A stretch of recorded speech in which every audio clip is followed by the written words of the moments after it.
So my name's Darren Springer, also known as Darren the Baron. I'm here this evening to present the nature of mycology and permaculture. It's going to be through the lens of Darren from my perspective, based on where I'm from, how I see life, and the connections that I've made in my journey through mycology as well as permaculture. But I hope that it will be a reflection of you all. I guess that you're all a reflection of me. There's parts of me that are inside of you, the good, the bad and the ugly. So I hope you can embrace what I have to share with you this evening. The idea around it is that this is actually like a workshop that I normally deliver. So I had to take out all the workshop style parts and just kind of present the information, but I would love to return and be able to do the workshop with you guys if it's something that you seem fit.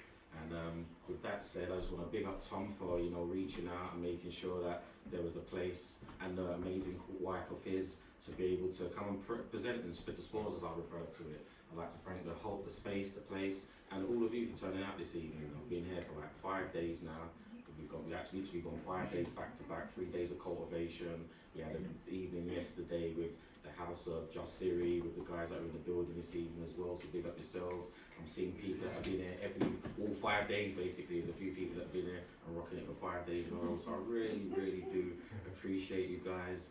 I appreciate Portland for sharing with me. It's my first drive-by experience, just hearing it from outside. Yes. Yeah man, it's really real out here. I really do appreciate that. It's reminding me how real life can be. And then just the hospitality in general, man. I really have got around as much as I could, and we got to see the waterfalls. We got to go up to Eugene today, and I'm really looking forward to spreading more spores and maybe getting a reason to come back.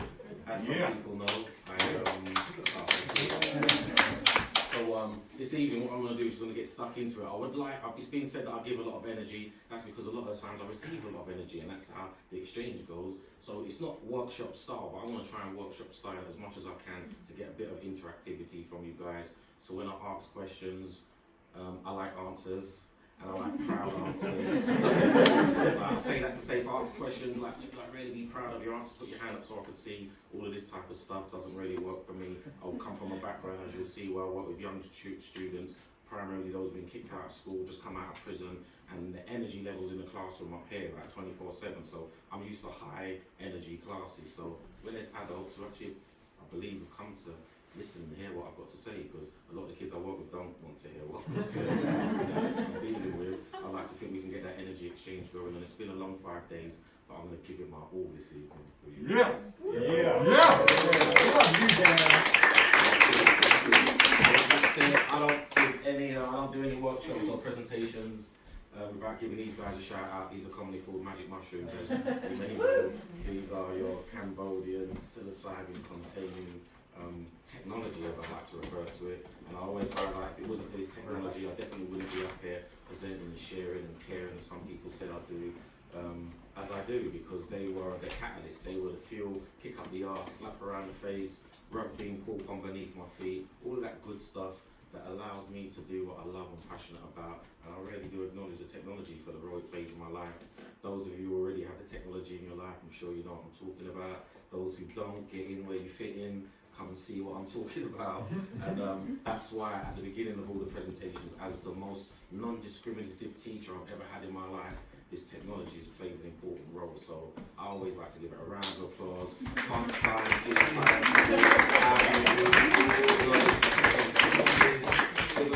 you're going to see this evening, I'd like to think just the angle. I come from a school of thought where I was introduced to this technology by way of the OG Kalindi Iyi. How many people by show of hands are familiar with the OG? Yeah. Well, that is definitely not enough. So what we need to do is take a screenshot, write down his name, go check out YouTube, Blog Talk Radio, any of those kind of platforms for the information that he was and continues to spread. He's no longer here in the physical form. I guess he had more important work to do in the multiverse. But he was someone's shoulders who I stand on to this day, who's passed on the baton to myself and others, and I'll continue to do his work. He's known for many different reasons, but initially I came across his work as a master martial artist. He was well known for over 50 plus years in sharing information around the African origins of martial arts, which was a taboo subject even for myself at the time when I was in my teenage years. Just understanding that there was African fighting sciences, as he referred to it, that later become different techniques or modalities that we use today.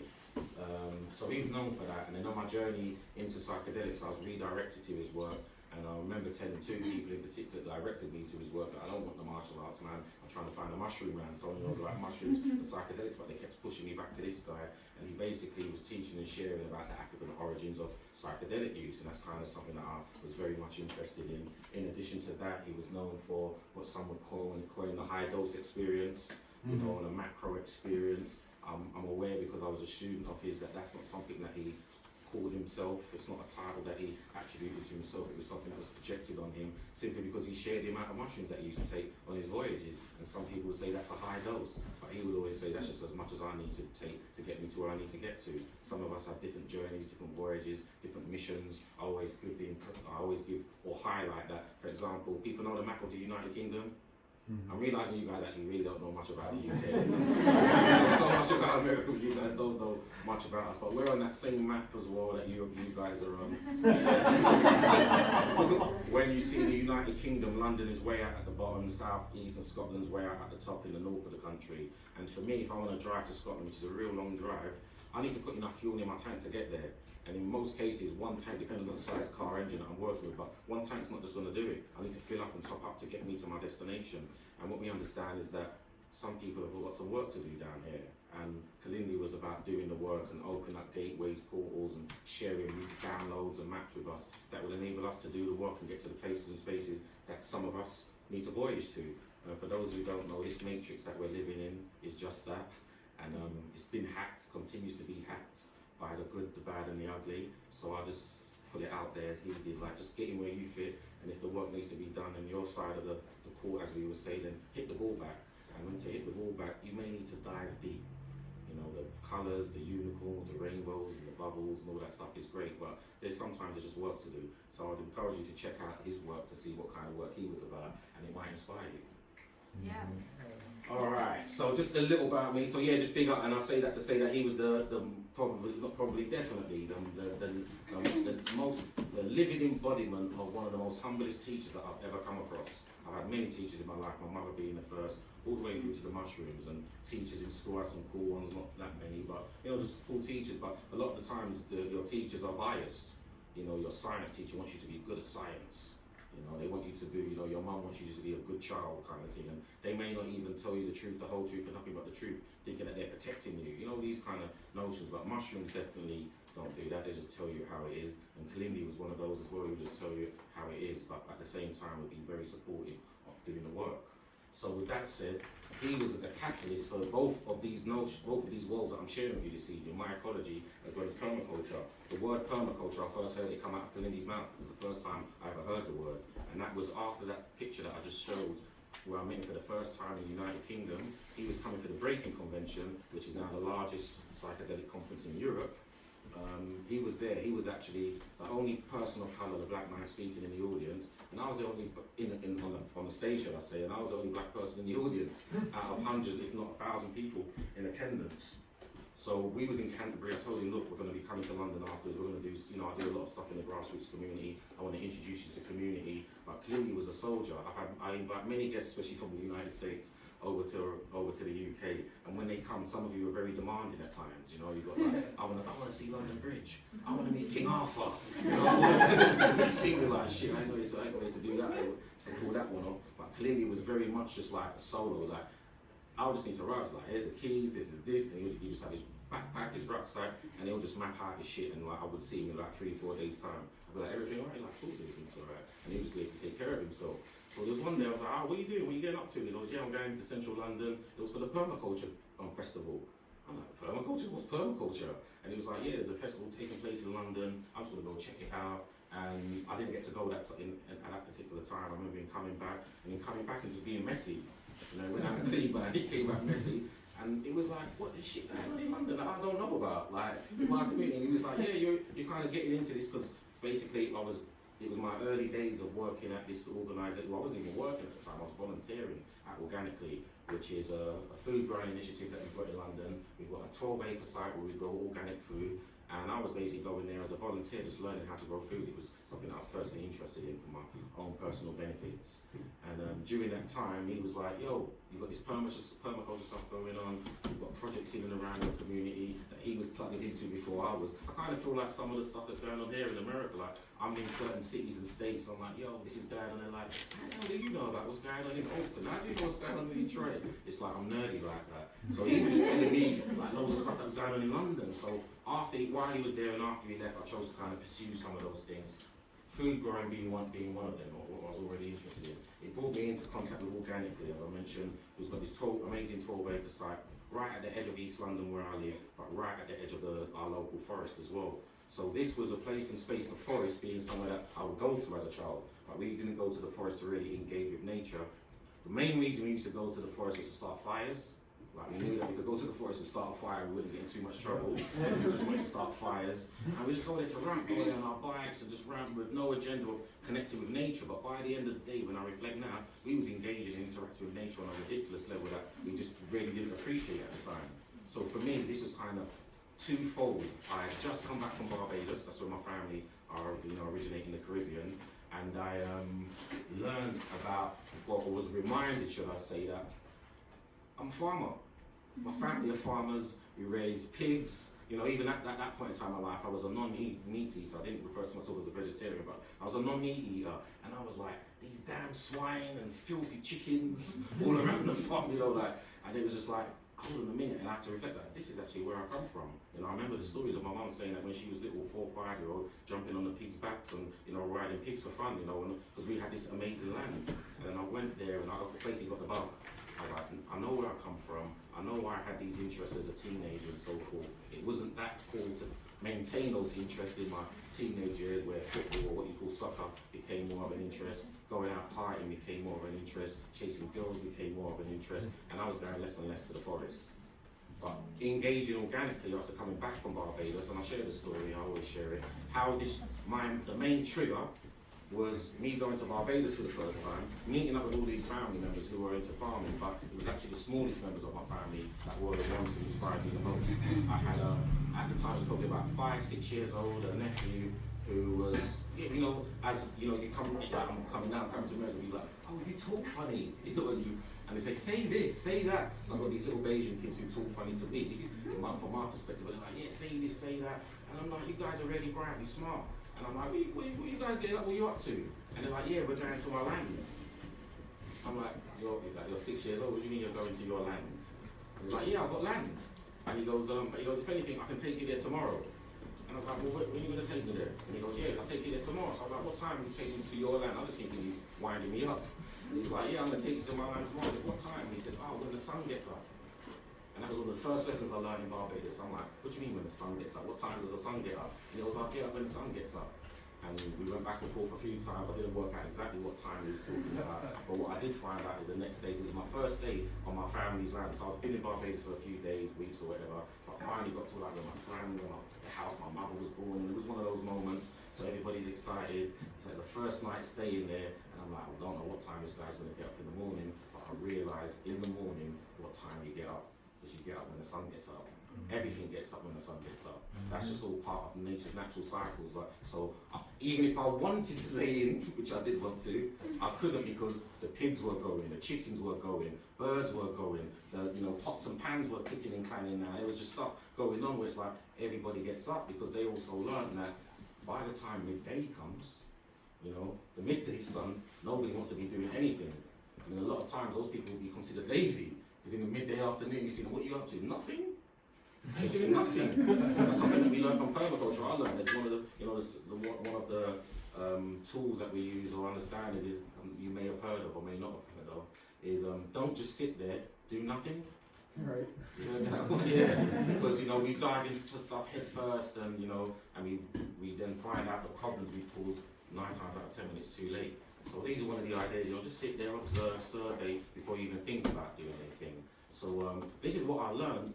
Or things that I was learning back home in Barbados for the first time, and I'm learning these new permaculture ideas because this is what I was learning organically. Even on their signage, you've got Earth Care, People Care, Fair Share, which are related to permaculture. So at the time, I didn't know what these things were, and then I've gone there, met my family. This is the point I'm making. Met my family, met the youngest members of my family. He's 5, 6 years old. He's taken me to his land the next day when everything's woken up. I've woken up. He's taken me there.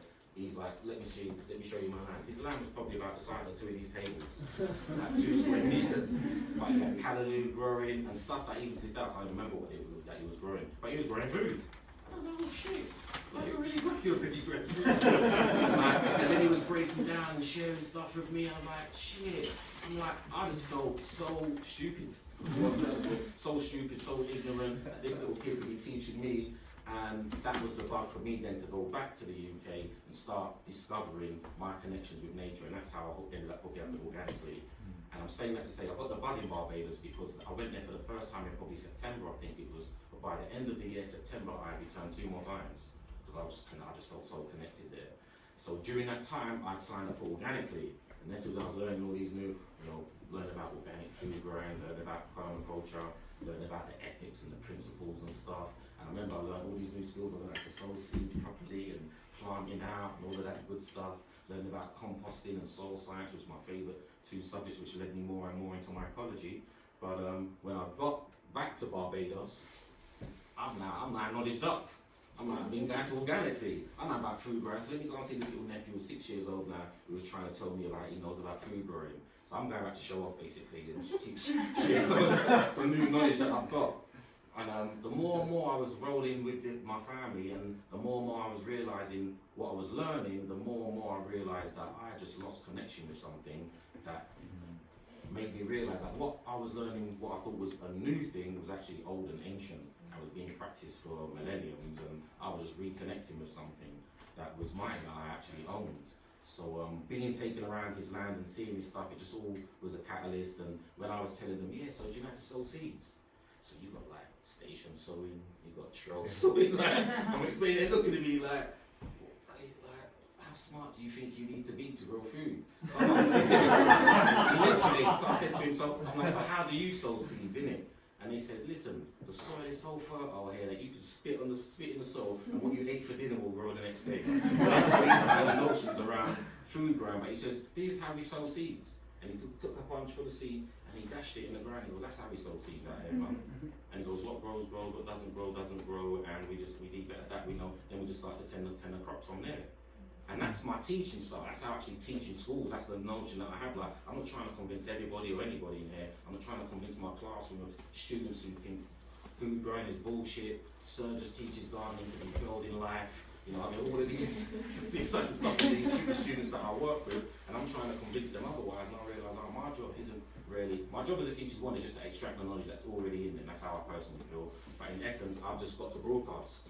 Going to broadcast. Some kids are going to get it this year, some kids may get it next year, some kids may not get into their adulthood, and some may just not get it at all. And that's just like a seed that they dormant in the soil for a series of seeds before the environment is right for it to germinate. So all of these principles I was learning from some of the ancient African wisdom I've learned over the years, which I was learning returning back to the Caribbean for the first time, and the second time, and the third time in the space of a few months. And I was learning that organically by way of permaculture and these principles and ethics that they were introducing to me. So I just found it was just like a world that was merging on me, and I couldn't leave it alone, and I just got sucked in. And now I'm thankful Organically for being a big player in that experience. So at Organically, going there as a volunteer, and then it was actually a school for my children. My children were homeschooled. So when I was going to study, I'd bring them along with me to study. There's a 12-acre site, it's safe here, just go and ramp, we call it ramping, just go and ramp, find out whatever you can find out, pick stuff up, bring it back, ask me and other people questions. And that led my youngest daughter at the time, both of them, but both my daughters saying, Dad, like, we've been doing this for quite a few, he was on a 12-week course, so we've been coming here 12 weeks every week, and he just leave us to run around. We've seen the site, and they asked, why is there nothing here for children? It's a 12-acre site, you've got all these activities, stuff going on for adults, nothing going on for children. So I said, well, why do you ask them? Go and ask them why they don't. And my youngest went up, she asked one of the coordinators who was my volunteer leader at the time, who later then, because of my daughter, I thought, became a colleague of mine. Because she was like, yeah, we're not really thinking about working with young people or children on site. And I was like, well, my children are homeschooled, you know they've been coming here, is there any other considerations? And the considerations I learned, I'll say that earlier on today, the considerations came later on down the line, a few months later, in practice. So in principle, they're like, yeah, we want to do this. Like, we're interested in developing programs and working with young people. I actually got called back in to work with them because I had this background in working with young people in the UK, quite in creative arts and filmmaking and stuff like that. And I was just going to Organically for my own personal gain. I just wanted to learn. I wanted to grow my strawberries in my garden. That was the main thing. I wanted to grow strawberries. I wanted to grow this sweet potato. I wanted to get some kale going. That was like my goal, and nothing else mattered. So when they was like, we've got some stuff going on that we might want to get you involved in, I was like, all right, let's check it out, see what it looks like. And so we want to develop this program for young people. We want to get food growing out in the neighbourhood. And I asked them what they've been doing, and they showed me the leaflets. What they said was flyers, which looked like they were from the 1970s. This kind of boring, basically shit artwork, like. And then they're like, we've been putting these leaflets out in the libraries in the community. And I'm like, well, this is not where young people are not in the library. Sorry to say, like they don't read books anymore. They're on their phones, they're on PlayStations, and God knows what else, and on social media. So it came down to the questions that my daughter would ask them originally at Organiclea led to us saying, well, what are you actually doing? You guys, you've got good talk, but you're actually not doing much. And because of my background, it was like, well, would you get involved? Would you help us design something that would allow us to do that outreach that we need to do? Excuse me. So I said, cool, I help you do the outreach. I supported them developing the outreach. Then it was like, you're probably best qualified to actually do the delivery. And for me, I was new to all food, right? This was all just something new. So this is like going back to 2010, 2011. I was pretty fresh to all of this. So I'm like, how am I going to teach you stuff that I'm just learning? And I was literally learning something one week, and then next week I was delivering it to these students. I was literally learning on the job and doing the delivery at the same time. And it all came down to, I was probably best qualified to do the job, not because I was good at horticulture and stuff, but just because I came from the same place that most of these young people came from. I spoke the language, they recognised and could connect, and that was the beginning of something. And that led me from being a volunteer to being on a consultant to actually then delivering to then leading on coordinating or curating a program for young people. That program became a food enterprise program primarily for young kids who've been kicked out of school, just come out of prison and so forth. And what we would do, we'd either be working on in their provisions or we'd bring them to our provisions, we'd allocate them some space on the side, we would get them to do everything basically. You guys really like Dragon's Den? No, it's like a TV show where there's Shark Tank. Shark Tank in America. Shark Tank, see? I'm the only one who's Dragon's Den over Shark Tank. Yeah, alright, all day, every day. So we took some of those principles where I know that the young people coming into my class, 9 times out of 10, they were in my class because they'd been kicked out of school because they got in trouble because they were trying to make money. And they were trying to make money illegally. So with that said, I'm like, well, I'm not going to convince a young person to start growing food just for the sake of growing food. We have to do it with incentives, and those incentives were basically money. I was like, all right, we're going to grow food and sell food. You guys, why are you out on the streets doing what you're doing? It's like, yeah, because we want to make money, we're selling drugs, we make good money, sir, all the talk that I kind of get from them, convincing me why they're making the right decisions, and I obviously failed as a hustler, because I come from a street background, but I didn't make all the meals that they're going to be making, so that's why I failed at life and became a gardener. It all makes sense to them. I'm like, so with that said, we started to develop programs where they could see a tangible alternative. There was a tangible alternative for them. So that meant that if you're asking me to stop selling whatever I'm selling and to start selling food, I've got to make money. And that's how I would basically expose them as well. It'd be like, all right, are you guys leaders or followers? Like, well, I'm a leader, innit? I'm obviously a leader. So why do you want to sell weed for? Why do you want to sell crack? Why do you want to sell? Yeah, because you make money. I'm like, okay, so we'll just break it all down and I'll be like, ultimately you want to make money. Is that what you're telling me? So why do you have to do that to make money? If, for example, say there's other things out in the world that are more valuable, there's things that you can invest in that are more valuable than the drugs that you're selling. Because if you're just selling, just what you got to do to sell, then I realise, I expose them, I get it, you're just a follower. You're just following the patterns and the cycles that you see people. You're not a leader. You're not going to think for yourself and think out of the box. And like, come on, I'm that kind of teacher, really. So I'm going to ruffle them up the wrong way. I'm saying that to say that the first, so they've got this notion, I'm drifting, but it'll come back. But they had this notion that they're going to make money. They're going to make money. And obviously, they did make money, and some of them do make money. But I know that the ones that I was working with, they weren't the real deal. We call it the real deal, is the truth. Meaning, if they were the real deal, they wouldn't even have been in this place. Mm-hmm. The real deal are on the block, they're on the streets, they're actually doing it. You guys are pretending, you're on the edge, you're on the verge, and that's why you're listening up, and you will hear me out, and I will hear you out in the same way. So I let them come with all the bravado. Yeah, we're gonna make money, I'm gonna do this. All right, cool. So how much money are you gonna make? How much money are you gonna make? How much money are you gonna make a day, a week, year, month, whatever? Give me something to work with, and they'll give me something to work with. Y'all can make £1,000 a day. which I know they couldn't. But I'm gonna make I can make £1,000 a day. Then I'm gonna break down to them, where did that come from? How much did you have to invest? How much of that? Because even the baggies you gotta buy, you got everything adds up. So I'm like, what's your business model? Really, what's your business model? So they're sharing me their business model, and then I'll do a survey with them. We can do the survey. It may not work that well in Portland, but I'll do this survey with my students. Anywhere we would go, I would know that I would win. So my students are like, we're all about making money. We're gonna, make tons of money selling weed or whatever. So I'm like, alright, cool. So we'll do it here. How many people in this room smoke marijuana? No. Also known as cannabis, also known as weed. Please keep your hands up just so we can do the national survey of Portland.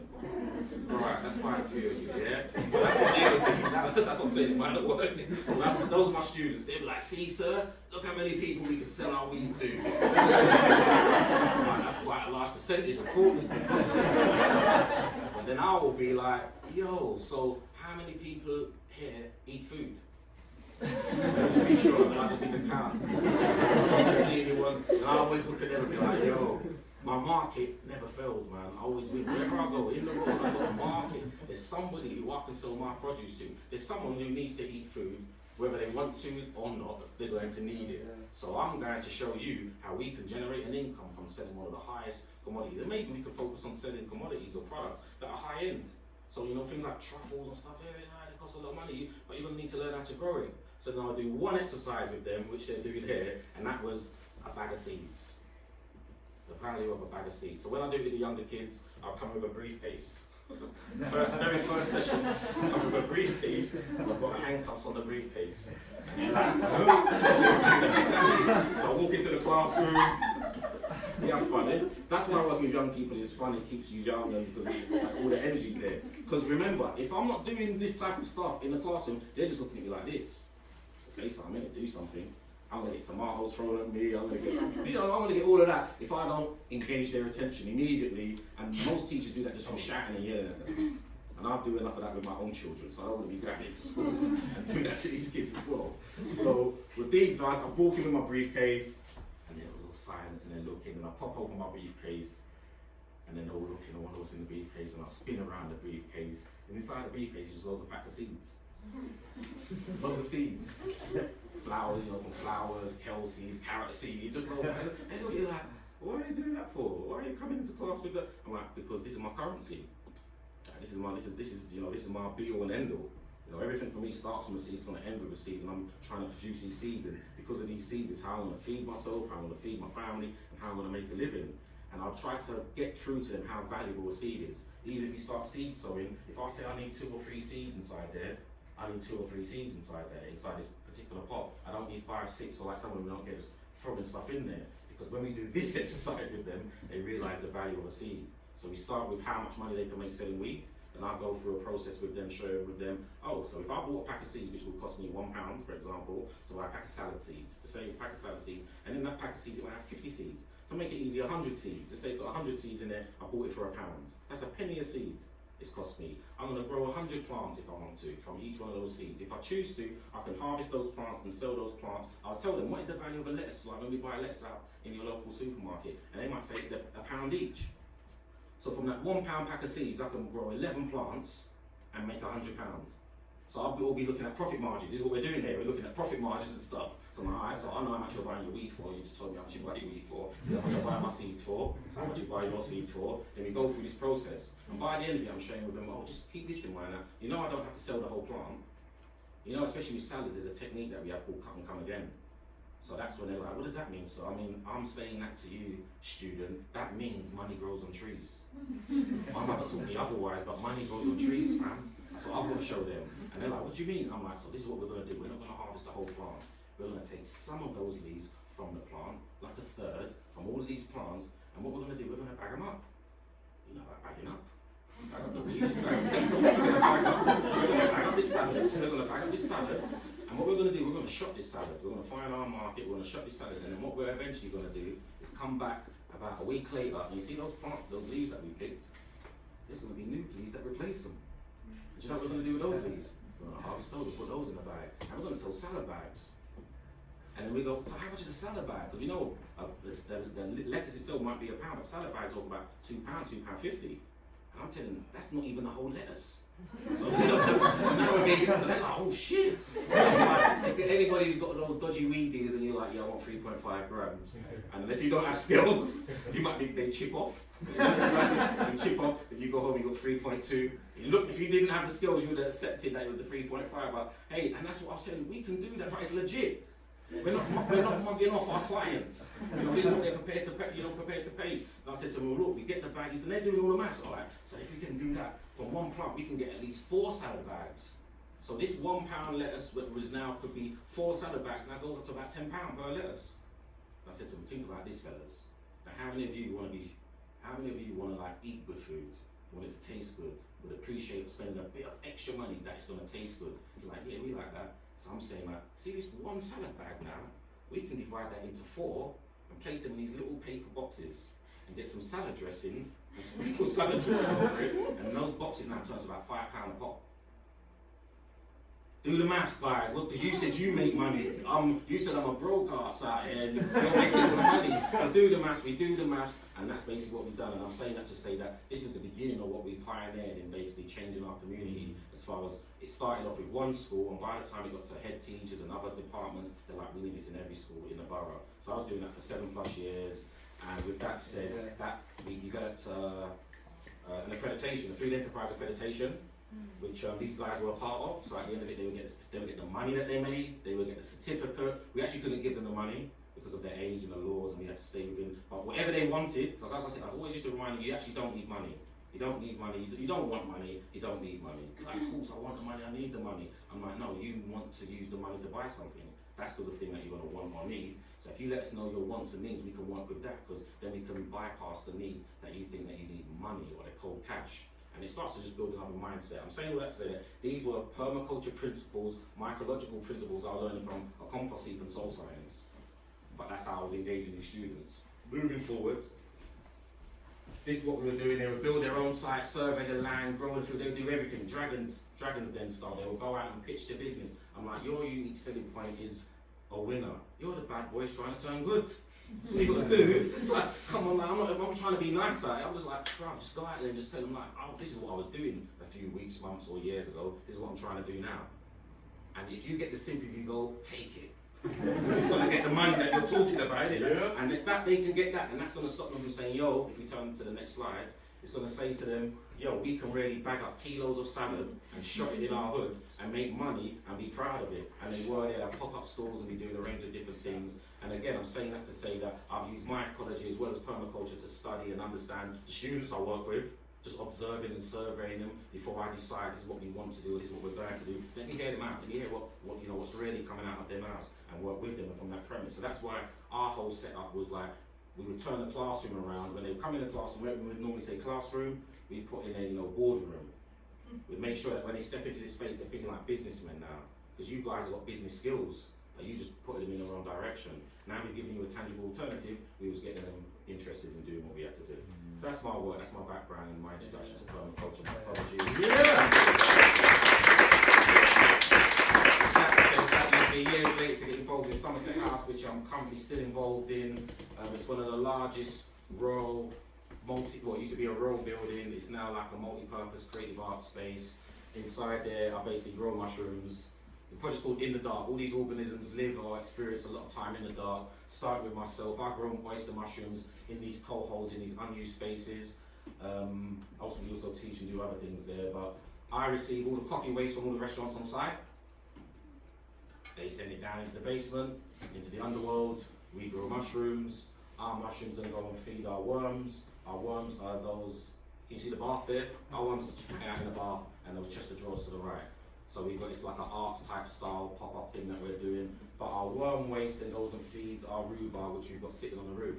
So again, it's like a closed loop, circular economy, waste-free, showing and showcasing how you can use mushrooms and other organisms that spend a lot of time in the dark. We use them in unused spaces that are generally not accessible to people, and say, oh look, we should be growing food here because there's hungry people out here. But that's what I currently do. I travel the world teaching people how to cultivate mushrooms. Yeah, next one, please. And I've also got an interest in psychedelics and teaching people about psychedelics. So that's me, but that was a bit long, but that was me. We can move forward, nice one. So I love mushrooms. People say that I've definitely been, I'll say, I'm a zombie mushroom human. I've been highlighting to people for the last few years now, and I've been reinforcing it. If you don't know, you are a mushroom having a human experience. Yeah! So I've heard different renditions of it all over the place, but I'm here to share with you some reasons why I know that, and other reasons why, it'd be just down for you to do your own Googles. I know some of you already know you are a mushroom having a human experience. We're not trying to fake the fun, we're just trying to make sure that the other people out here wake up before it's too late. So I love mushrooms. There are different reasons why I love mushrooms. My first love came because of pizza and Teenage Mutant Ninja Turtles, all that type of stuff, and I love pizza. I had one yesterday, and the first thing I'm asking on there is, can I get mushrooms? And I like a lot of mushrooms, because I want the extra mushrooms, but I don't want to pay the extra for the extra mushrooms. So I just have to let them know I really like mushrooms. So when you do that thing with the mushrooms, maybe you could do it like that a few more times. But in addition to that, they taste cool. You've got bioluminescent mushrooms that look like they're bleeding, the bleeding tooth fungus. You've got a blue mushroom there. You've got mushrooms that produce amazing sacred geometry. Anybody into sacred geometry and stuff like that? Flower of life and patterns, all that type of stuff. Oh, look, nature is where it all comes from. That's where we learn from, study from, and get all of that good stuff from. To the middle left there, you've got mushrooms that grow underwater. To the left there, you've got mushrooms that grow underwater. Ooh, thank you. Because back home, I said, oh, yeah, mushrooms that like, ooh, mushrooms that grow underwater. I'm like, yeah, mushrooms that grow underwater. Why wouldn't they grow underwater when they were the first living organism to make it out of the water onto land and start doing their work? That we're all here and doing some of their bidding, in fact. But yeah, I'm saying that to say that there's a lot of diverse mushrooms out there, and I just thought mushrooms were the things that you put on pizza. So now, because I teach a lot of people about mushroom cultivation, for all different reasons people jump in, they want to, grow food, they want to, do healing work with themselves, they want to grow psychedelic mushrooms, they just want to grow gourmet and medicinal mushrooms and stuff like that, all different reasons. And I'm like, before you pledge allegiance to this organism, you need to know what you're getting into, especially as a cultivator. And that's some of the stuff that I share with them and I'm going to be sharing with you this evening. So most people are getting into mushrooms now because of this. In general, mushrooms is really good for health. Just physical health, and obviously with the therapeutic potential with psychedelic mushrooms. And this is becoming like common knowledge now in the food movement, as well as in the psychedelic movement, and the mental health movement as well. But mushrooms have a lot more to offer than that. As much as this is really important, there's just a lot more that they bring to the table than that.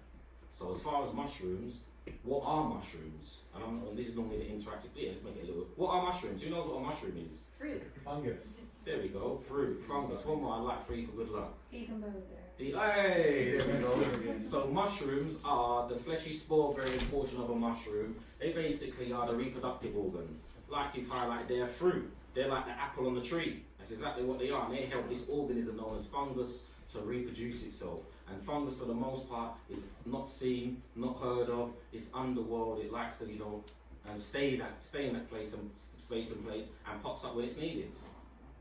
And when they pop up, normally when you see them pop up, they're attached or connected to something, and whatever they're attached or connected to, 9 times out of 10, they're decomposing. And when they're decomposing, why are they doing that? Because if they weren't doing that, there'd just be big piles of shit everywhere. Everything that's ever green would just be there.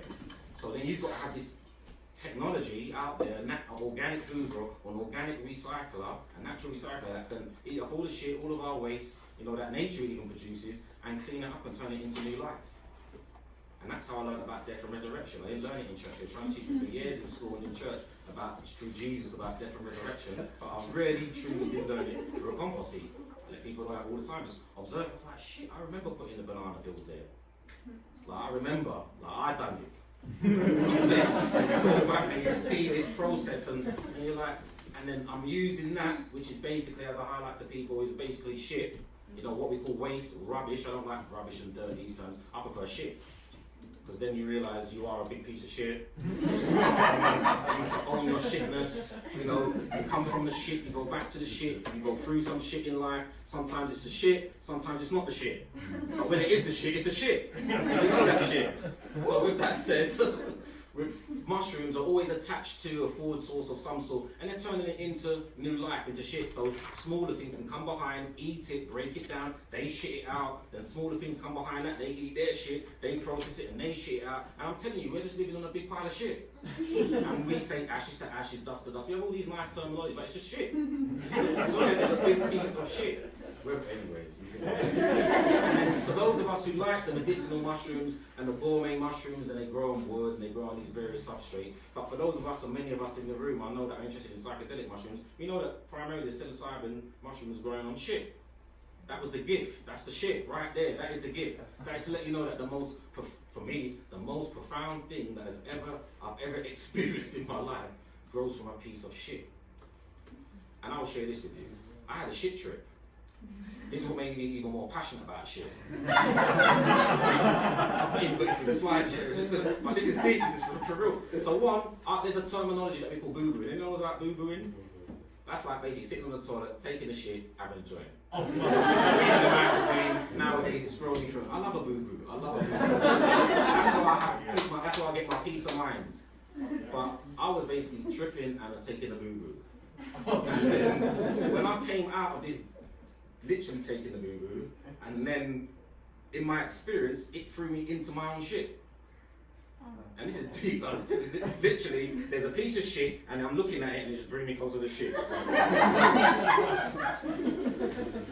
remember the sound, everything. I'm like, bro. Seriously, no lie. This is a word, no lie. I went into the shit, but it was in phases that I was going into the shit. And at the first phase on levels of this shit, I was like, fucking hell. I'm like, there's a whole life inside there. In my shit, yeah, is a whole fucking universe. And in that shit, everything was functioning and doing what we try and do. There's like little bits, yeah man, I was going to the shop. So, I was doing the same shit that we were doing. I'm looking at the shit and I'm like, nah, but it was like, there was layers. So that was just like a layer to it, and like, it's just getting deep and deeper into the shit. To the point it was just getting too intense for me.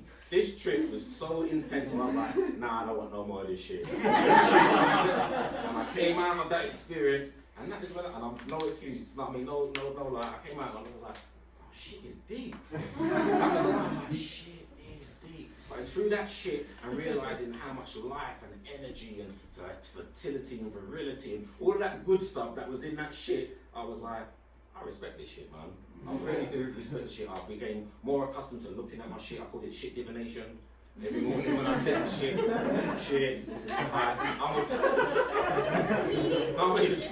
I'm in a crew, we're trying to do the healthy stuff right about now, so we're all having green juices. Who drinks green juice?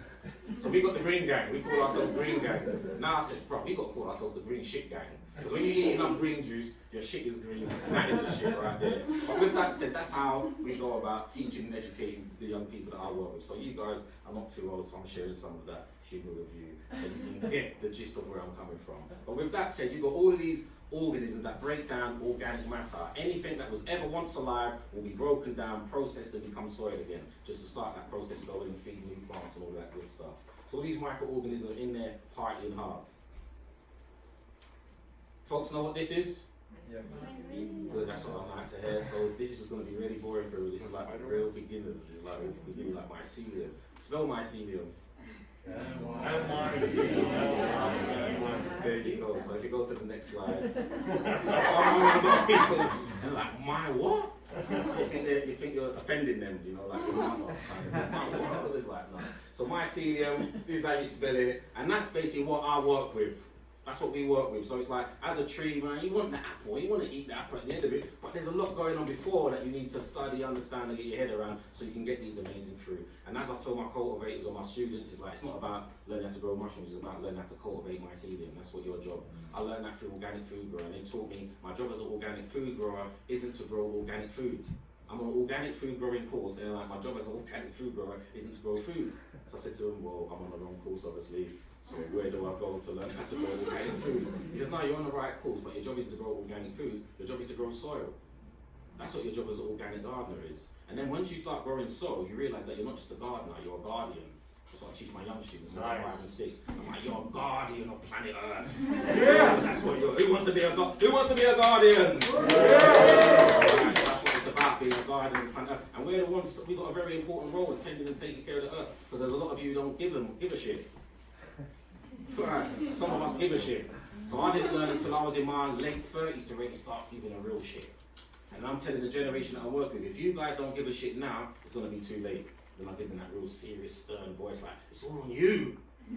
The future depends on you. So you've got to get this. But anyway, that's how I became passionate about mushrooms and learning more and more about them, and I wanted to learn more about cultivating. So learning about these principles of permaculture also teaches you that about, you know, working with nature rather than against it. Learning about how nature works. So if you know that in nature where you find mushrooms, you might find them on a log, for example, colonizing a log, you would know that they like wood.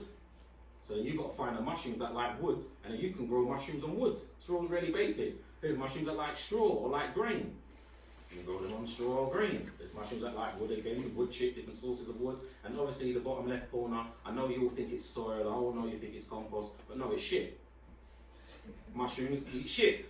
They've got to eat anything that was once alive, whatever level or degree it is. Mushrooms are going to fight, they're going to go back up, we missed something here, and they're going to clean that shit up for us on our behalf. You're laughing, but if they weren't doing it, you wouldn't be here. You wouldn't be here. So this is all taking place pretty much in hidden sight, in the underworld, as I like to refer to it. And this is where I like to introduce you guys, if you're not familiar with organic technology. Who deals with organic technology? People look at me. Well, you all are. You're all organic. You all are organic. All of you, if you don't know that. And like, you have natural technology, like this. Look, that's technology. That's the technology. These are things like you can see, you can hear, you can taste. These are all technologies. And all of these technologies you find in nature that are part of you are part of nature too. I guess. Oh, I've left it. Have you got a phone, please? What phone is this? 12. Rose. Oh shit, I don't want to break your phone. Can you take the cover off? I just want to prove the point. Because my phone's at the back. They're not got the same. No, I just need this phone with the case off. I'm being really extra now. You didn't need to do it. It's hard work. You didn't need to do this. But it's just a reminder, like this. It's a reminder. It reminds me. Can you see the phone? You see the logo, the branding. You all know it. You're familiar with it. The apple. They eat the bough that's been bitten. The forbidden fruit. These guys have eaten the forbidden fruit. And off the back of eating the forbidden fruit, whatever you may have, you may look at the forbidden fruit, they develop technologies off the back of that. Synthetic technologies. These synthetic technologies are preventing us from connecting with our organic technologies. Yep. I don't hate on this technology. I feel it has a part, it has a part to play. It's like anything, like a hammer, it's a tool. You can build, you can kill with it. It's not the hammer's fault, it's like, what are you going to do with the technology? But what I do know, the actual technology that makes this phone function, which is key to this, and many other technologies that we're sucked up by in fact you can take it right here. Sorry, sucked into in the here and now. Because inside this phone, inside all of your phones, is plasma technology, crystal technology, and all these technology are resources that get raped and pillaged from Mother Earth, just so you know. But at the same time, if you didn't know, I'm here just to remind you that all of that technology exists inside the human body.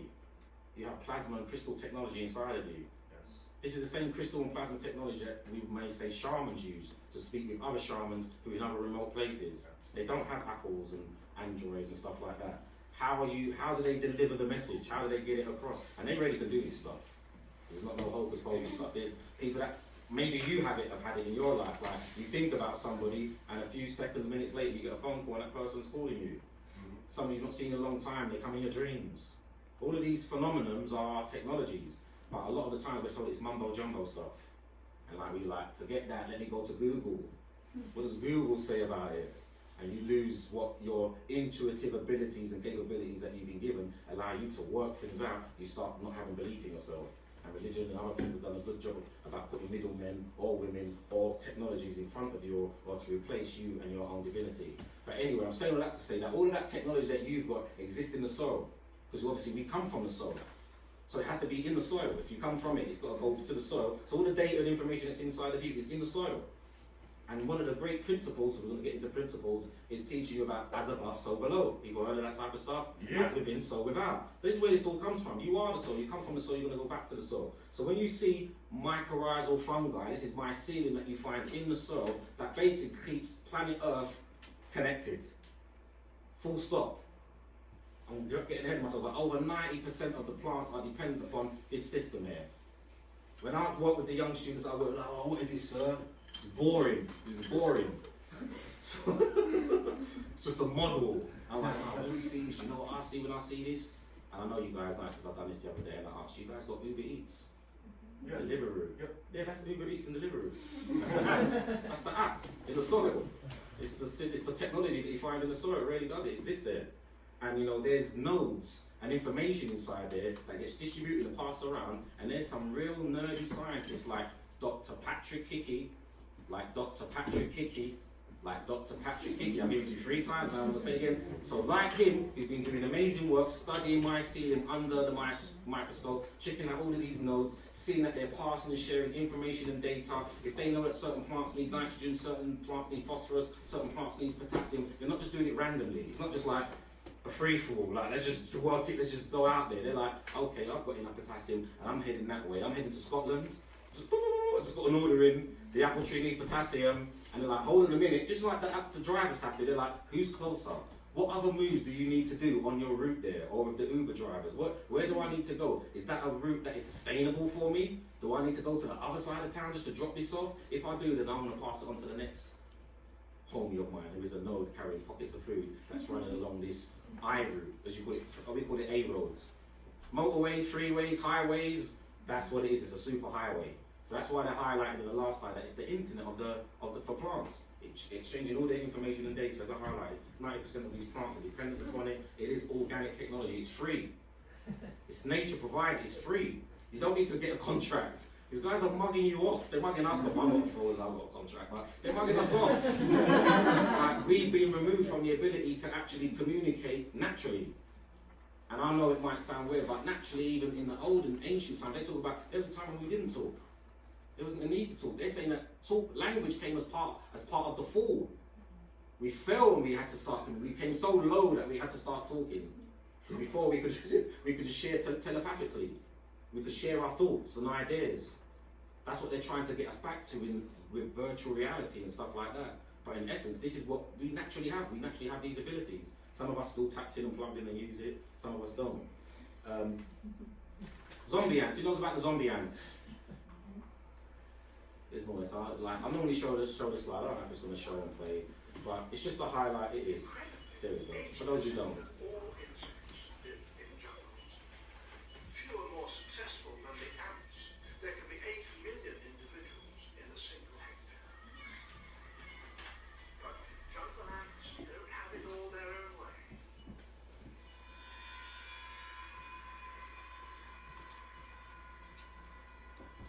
These bullet ants are showing some worrying symptoms. Spores from a parasitic fungus called cordyceps have infiltrated their bodies and their minds.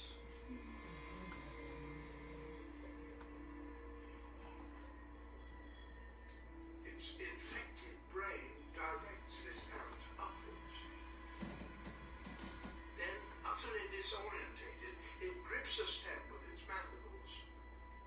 Those afflicted that are discovered by the workers are quickly taken away and dumped far away from the colony. Wow. It seems extreme, but this is the reason why. Like something out of science fiction, the fruiting body of the cordyceps erupts from the ant's head.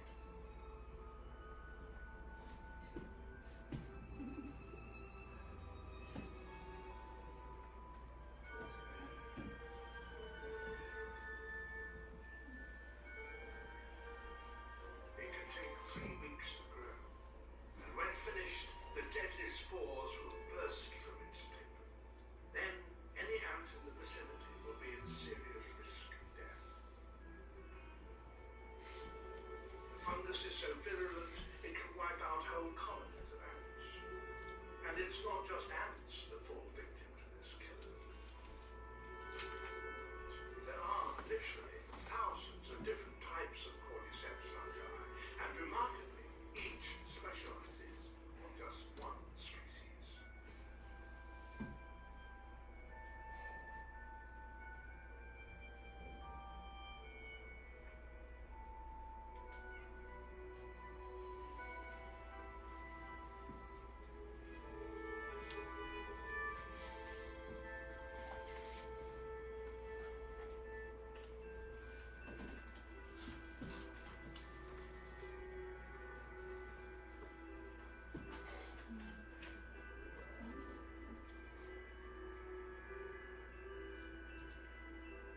these attacks do have a positive effect on the jungle's diversity, since parasites like these stop any one group of animal getting the upper hand. The more numerous a species becomes, the more likely it will be attacked by its nemesis, the cordyceps fungus.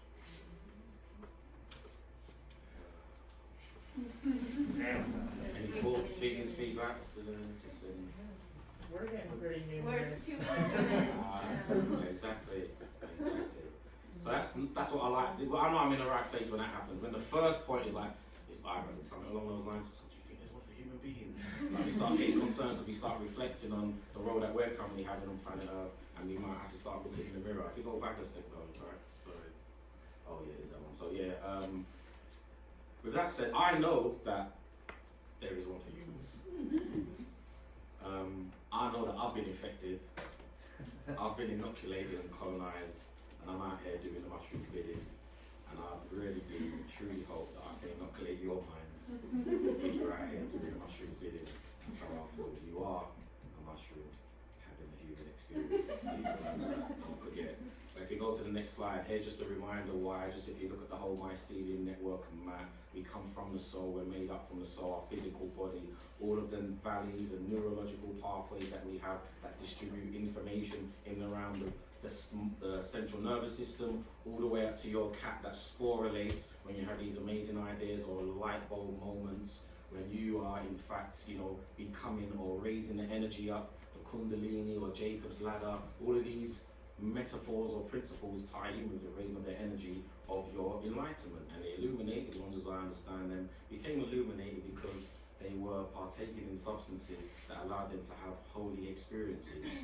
And this is the vehicle, this is the technology that enables you to do that. So if you understand, like I said before, as above, so below, as within, so without, you will start being able to map out what's going in the soul, and you'll be able to map out what's going inside of you. That's how the ancient Kemites, for lack of a better term, Egypt, as many of people refer to them now, but the ancient Kemites, they had these notions. That's why when we looked at the zombie ant, and you look at mummification rituals, the whole mummy ritual is mycelium. The mycelium rites, where you wrap up something and something new comes out or from that. In fact, the vehicle, the car. Who drives a car? Who's got a car? Everyone's got a car. According to the ancient Egyptians, that's the vehicle that houses your soul. And that's what allows you to astral travel and go from here to there and everywhere. You need a system, you need technology that enables you to do that. And you've got physical vessels and you've got non-physical vessels, according to the Kemites, which go from your physical experiences that enable you to become the Merkaba. You're familiar with the Merkaba? You can turn yourself into a spaceship, guys. You're a spaceship, basically. You're a spaceship. Because you need a spaceship to go back home. Because if you go through to the next slides, you start seeing, oh yeah, I forgot about this one's in there. So this is just a bit more about bugs and mushrooms and stuff. But there's a fungi. You guys familiar with cicadas? Yep. I can pronounce it right. Yeah. Was it this year? Yeah. Not so much so. Yeah, this is the 17-year cicada year. 17, so people familiar? No, yeah. What is it? So what is it, my friend? You share with us. What happened this year? They all come out from hibernation after 17 years of gestating in tree roots, and then they come out and they swarm, and they basically don't eat. They just make their songs and act real loud and make babies and then go away. Oh, wow, the dogs are eating them. That happens every 17 years? There's two. So there's a 17-year cycle. I think there's a 12-year cycle as well. So Because I'm from New York and we had them every single August But without it's fail. more. It's like that's what it's. Okay. Oh, an insane amount. okay. Either way, or the point being that these guys come up after being pretty much dormant in the soul for years. They come up and they go for it. And obviously, if you've been in jail for 17 years, think about it. You've got a release date of like 24 hours. You're going to try and do it all. So they're trying to do it all. But during this whole process of doing it all, they get infected. They catch that deadly disease, not the HIV, but they catch the butt fungus. There you go. This parasitic fungus that takes over their body and makes their butt fall off. Who wants their butt to fall off? Actually, I fart so much that I would love that. Me too. I love a good old fart. But these guys, they're being infected and inoculated, and they found out what the active ingredient actually was. You guys know what the active ingredient is, don't you? Yes, it is psilocybin. And So for those of you, I know I'm speaking to the learned, so guys, you don't have to cultivate mushrooms if you don't want to. You just need to wait every 17 years, capture a bag load of these cicadas, and you've got psychedelic food, edibles. You've got edibles. Nature provides. Nature provides. Yeah. So you guys must know about this because it's on your doorstep, isn't it? Yes. Yeah. The largest living organism on planet Earth is a humongous fungus. So I'm not going to spend no time talking about that. You know about it. It's on your doorstep. I just hope that when I return, I can get there. How far is it from Portland? Few hours, I'll take it. All right, we're gonna go. We'll go. But are we going to space? Because that's what they're utilizing the mushroom technology for now, to go to space. You guys familiar with this? No. And the what? No. Oh gosh. So all of your homies, Elon Musk, NASA, even Paul Stamets is part of this collective, man. Yeah. Ooh. But it's coming full circle. Because we're going to get into how life started, but like we're leaving Earth. We basically messed up Earth for the most part, and we're going to go and mess up somewhere else, aren't we? Yes. It's very likely that's what's going to happen. And they're saying that, well, before we go and mess up Mars, it's a long ride. It's further than Scotland from London. That's what they found out. So with that said, they're going to need to have stopping off points. We can't get straight to Mars. We're going to need to stop off in between. We need to go to those, what do you call them, where McDonald's is, and Emery's. I've heard about Emery's. Emery's, no? The pancake place, no? Where are we? Elmery's are. But yeah, I had a pancake there the other day. But you know when you pull over, you top up, you get refueled, and then you got another leg, you got another Like a rest 500 miles you got to drive down. Oh yeah. What do you call it? A rest stop. Yeah, rest stop. That makes sense. That actually makes sense. I was talking about this yesterday, I'm drifting, but a rest room. What do you do in a rest room? You don't rest at all. You don't rest in the rest room. That's what I'm thinking. You don't. I'm trying to hold that one out. But anyway, they're saying that to get to Mars, you're going to need a rest in between. Therefore, we're going to build homes on asteroids and meteorites and stuff for the astronauts that are traveling, and I guess future participants who want to take the journey. Who wants to go with them? Mars. I'd check out Mars. So then I tell you what, Red on Earth. this is my advice, because I had a coffee student, he was telling me when I told him that you guys, when I remember saying that, I was like, you guys are the last resort. We're depending on you. If we don't depend on you, they're saying that the soil's going to dry out, we're not going to have plants to eat in the future. And one of my students said, no, it's alright, so we've got Nando's. That's like saying, sorry, we've got KFC. That's like one of our providers, and I'm like, okay, what do you think the cows eat? They eat the grass. If there's no grass, the cows can't eat good. Then another one of the students, they're so smart, these students, the other one says, we're all going Mars anyway, sir. And I says, I believe that the ticket to Mars doesn't have your name on it. I know it doesn't have my name on it for sure. But with that said, the name that they've got on it with the people, whoever they're taking it, they are actually colonising asteroids and meteorites so they can grow soil on these asteroids and meteorites and build habitats. So that when people land and arrive there, they can have an earthly experience, I guess. That's what's going on. That's really what's going on. Anyway, moving forward, this is Mycology 101. You guys are familiar with Paul Stamets, so I'm not going to spend too much time in saying the amazing work that he has done, continues to do. You know him already, 6 ways mushrooms will save the world. That's what I first saw him on in a TED talk. Then I got the books, got the DVDs, got the stuff, and kept to seeing his face around everything from cleaning up polluted water, soils, sustainable biofuels, you name it. He's inspired myself and many others to kind of continue doing this type of work. So if you haven't got the book, you need to get the book. Next slide, please, yeah. And we're nearly there, guys. So where do mushrooms come from? After all this is said and done, where do mushrooms come from? The ground. Okay, so there's always a student who wants to be extra. You said shit. I heard something come from over there. Spores. Soil. Spores. Soil. Water. My house. House, definitely, I can imagine. Decent supply. But 5 points to the lady on the left. Mushrooms, if you didn't know, are your ancient alien ancestors. Do I need to repeat that, or did you get that? I don't think you got it. They are your ancient alien ancestors. This shit is deeper than sci-fi movies. This is your movie. This is your story. is a part of your story that we're in denial of for some reason or another. So yes, these spores or aliens who arrived on Earth on their spaceships or UFOs or crafts, which were asteroids, meteorites and so forth, that were coming from aliens' territories, because you want to go to Mars, sir, you said, you wouldn't mind. So there's groups and beings out there, no, because there's tribes out there always say we came from Mars, like the Zulu. They talk about coming to Earth, but they was hanging out on Mars before they got to Earth. So there's all this mythology that suggests that the mythology is not actually mythology, it's just a story, it's actually like science. And people put it in the line of sci-fi, no, this is actually science. So these aliens who are on their crafts, who are hovering and floating around this solar system, eventually migrated and made their way into the Earth zone, crashed through our hemispheres, got down into the oceans, crash bang walloped into the Earth as we know it today. Wasn't the way that it was back then. Earth wasn't always green and lush during these periods of time. Earth was barren pretty much. There was no soil, no plants, no nothing on life on the soil. All the life was in the waters. This is why the spores that eventually made their way into the waters that colonized and built symbiotic relationships with the life in the oceans were the ones to say, all right, let's be the first ones to voyage out.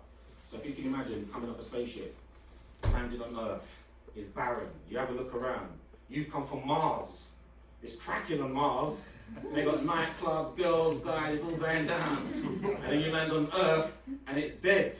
Earth is dead. There's nothing, it's just rock. That's what you're looking around saying, bruv, we need to go back to Mars. They ain't even got kebab shops here yet. You know, how we gonna, that's what we go to kebab shops in the UK. You know, you go party hard, it's like, go to the kebab shop, or get a curry. So there's no kebab shops, there's no curry spots, there's nothing going on. What are we gonna do? And you're looking around like, bruv, there's just this rock. This is all we got, this is all we got here.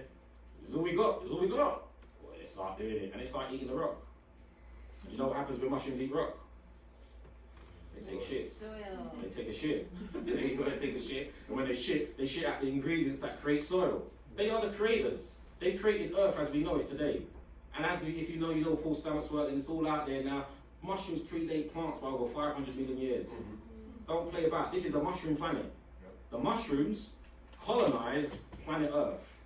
When they landed and there's all this rock and they start eating it, that network, like the network inside of you, your central nervous system, the same network we see in the soul, has been here since day dot as we know it today, this current cycle in Earth, which produced the soil, which produced the first primitive plants, lichen and moss and all these other things, and produced grasslands, and it produces trees. Then it's got to be prepared for its main experiment, and we are it. That's why we're a mushroom having a human experience. We're just an extension of this alien project. I can assure you of that. Because it's just one story, guys. I'm not making it up, it's just one story. If we're talking about Earth story, there's just one Earth story. We're all a part of it. There's different chapters and all the rest of it, but this is part of Earth story. It starts with these guys, as the immortals, as the creators, as the space invaders. All these kind of notions that we get, as the extraterrestrials, the little green men. All of these notions that we get in mythologies come out of people partaking in these experiences and having experiences of travelling to and from these places, or according to some of them, we actually really did come from these places. The so-called pygmy people of Central Africa, as well as the Bushmen of South Africa, say, no, we came from these places that were beyond the Earth. And we were part of Earth's story in preparing and creating Earth as we know it today. But again, that's a whole other subject. We're moving forward and make it in. And if you think I'm talking crash bang wallop, you can just check out scientific terms like panspermia. It's out there. Just give it a Google. See what that is. See how these microorganisms that are non-earthly came to Earth and started to build life on Earth. They're the building blocks of life. You might think panspermia, oh, I've gone back, I didn't cover it. So yeah, just to highlight, because I guess we're all old and mature, and a load of you put your hands up for both of the surveys that I delivered. So just so you know that they've got THC in space. Yeah! Yeah, they're getting high in space too. They found THC on meteorites that were found in the Nevada desert in 2010, and obviously they're getting high in space too. That does make sense. And then we come to find out that water's not even from Earth. As we say, water. Water's not even from Earth. Can you believe that? You don't have to believe it's scientific fact. Water's not from Earth. Our planet is an alien planet, really. All the ingredients that make up Earth are alien. The things that we call life, because we say life is in the water, that's the life force, the source. It's not even from Earth. But again, we're drifting. That's just some of the interesting natures of mycology. So with mycology and permaculture, for me the two worlds merge because I personally use permaculture in my life on a day-to-day basis, although it was introduced to me as a way of maintaining my garden. That's how I was introduced to it, for gardening and my horticultural background. But then I found out these ethics and principles that I'm learning about actually just filter through into my day-to-day life, and I can actually learn these tools that have been shared with me through permaculture to benefit my day-to-day shit. Because that's what I've got to deal with. Whatever I'm doing, you take mushrooms, you go on these voyages, you come back and you're in the same shit. So what are you gonna do? How do you make your shit better? So I've been utilising permaculture in my own life and working with others as part of integration. Many people say, oh, I had mushroom experiences and now I feel connected to nature. Who's had those types of experiences or know someone who's had those types of experiences? By a show of hands, we would say psychedelics connect us to nature. Well, I'm here to remind you, if you didn't know, that you are nature. There's no, I need to get connected to nature. You are nature, you are connected. You're just remembering about those connections. So that's why I use permaculture in my day-to-day life to remind people that. And then for those of us who are on the journey of, reconnecting with nature, I can give you tools that help you with that. And permaculture gives you some of those tools. So this is just how you can utilize permaculture to design a new garden if you want to, get a new career if you want to, find a new partner if you want to, or just make your life a better place, a place to be. Like, you can use permaculture in these ways. So when I use permaculture, I basically use permaculture so I can benefit you. So we talk about sustainability and all that type of stuff. Well, if you're not sustainable, you can't teach sustainability, you can't be sustainable, you've got to practice and implement these things in your life. And I'll be honest, I'm not practicing what I preach. I've been very unsustainable over the last few weeks so much, travelling, moving around, not being in total care of my body as I would usually be. I've got pathological problems. I've been making excuses why I don't get up and do my running in the morning, why I haven't been making my green juices like I would do if I was at home. It's like, I'm in America, innit? This is what they do in America. So I'm learning that those excuses are not justifiable and I need to check myself. So again, how do I pull myself up and I utilise this. I've got to come back to the drawing board. So with that said, we're going to look at permaculture, how you utilise it. There's the last few slides. I know some of you may be familiar, but we're starting at the basics because not everybody is. So what is permaculture? What does permaculture mean to you? So who knows what permaculture is? That's a few people. So let's go with you with the red bandana, sir. Hey. What does permaculture mean to you? It's a large toolkit for creating ecological human habitat. I like that. Someone here, was it you? Had your hand up? Yeah, I said it was the practice of creating like agriculture that is permanent, permanent agriculture in a way that's sustainable, like permanent, exists forever. I like that. And last but not least, Building resilient communities. yeah, you've read the books, man. You start hearing those key words: sustainability, resilience. You know that these people are serious. These are serious people. Because initially, this has all came out like things to do with gardening, man. But the most important thing that I find in that is about gardening yourself. How do you garden and nurture yourself? Oh, sorry. My hand was up when you were still looking for definitions of permaculture, but it sounds Okay. I just Give us one, Tom. the Your ability to interpretation. use the refuse of what is already grown to grow new things. That's like Jesus type stuff. Obviously, that's what just that recycling, nature's natural recyclers and observing that Just stuff. pilot thing, but yeah.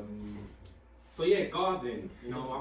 I got into permaculture because I got a garden for the first time. I grew up in what we call estates projects. You call them like big blocks. We didn't have much green space. So when I got my first garden, I bugged out. And I was like, oh, them time my grandma trying to get me in the garden. I didn't want to go there. No, I wish I didn't. I could have learned something.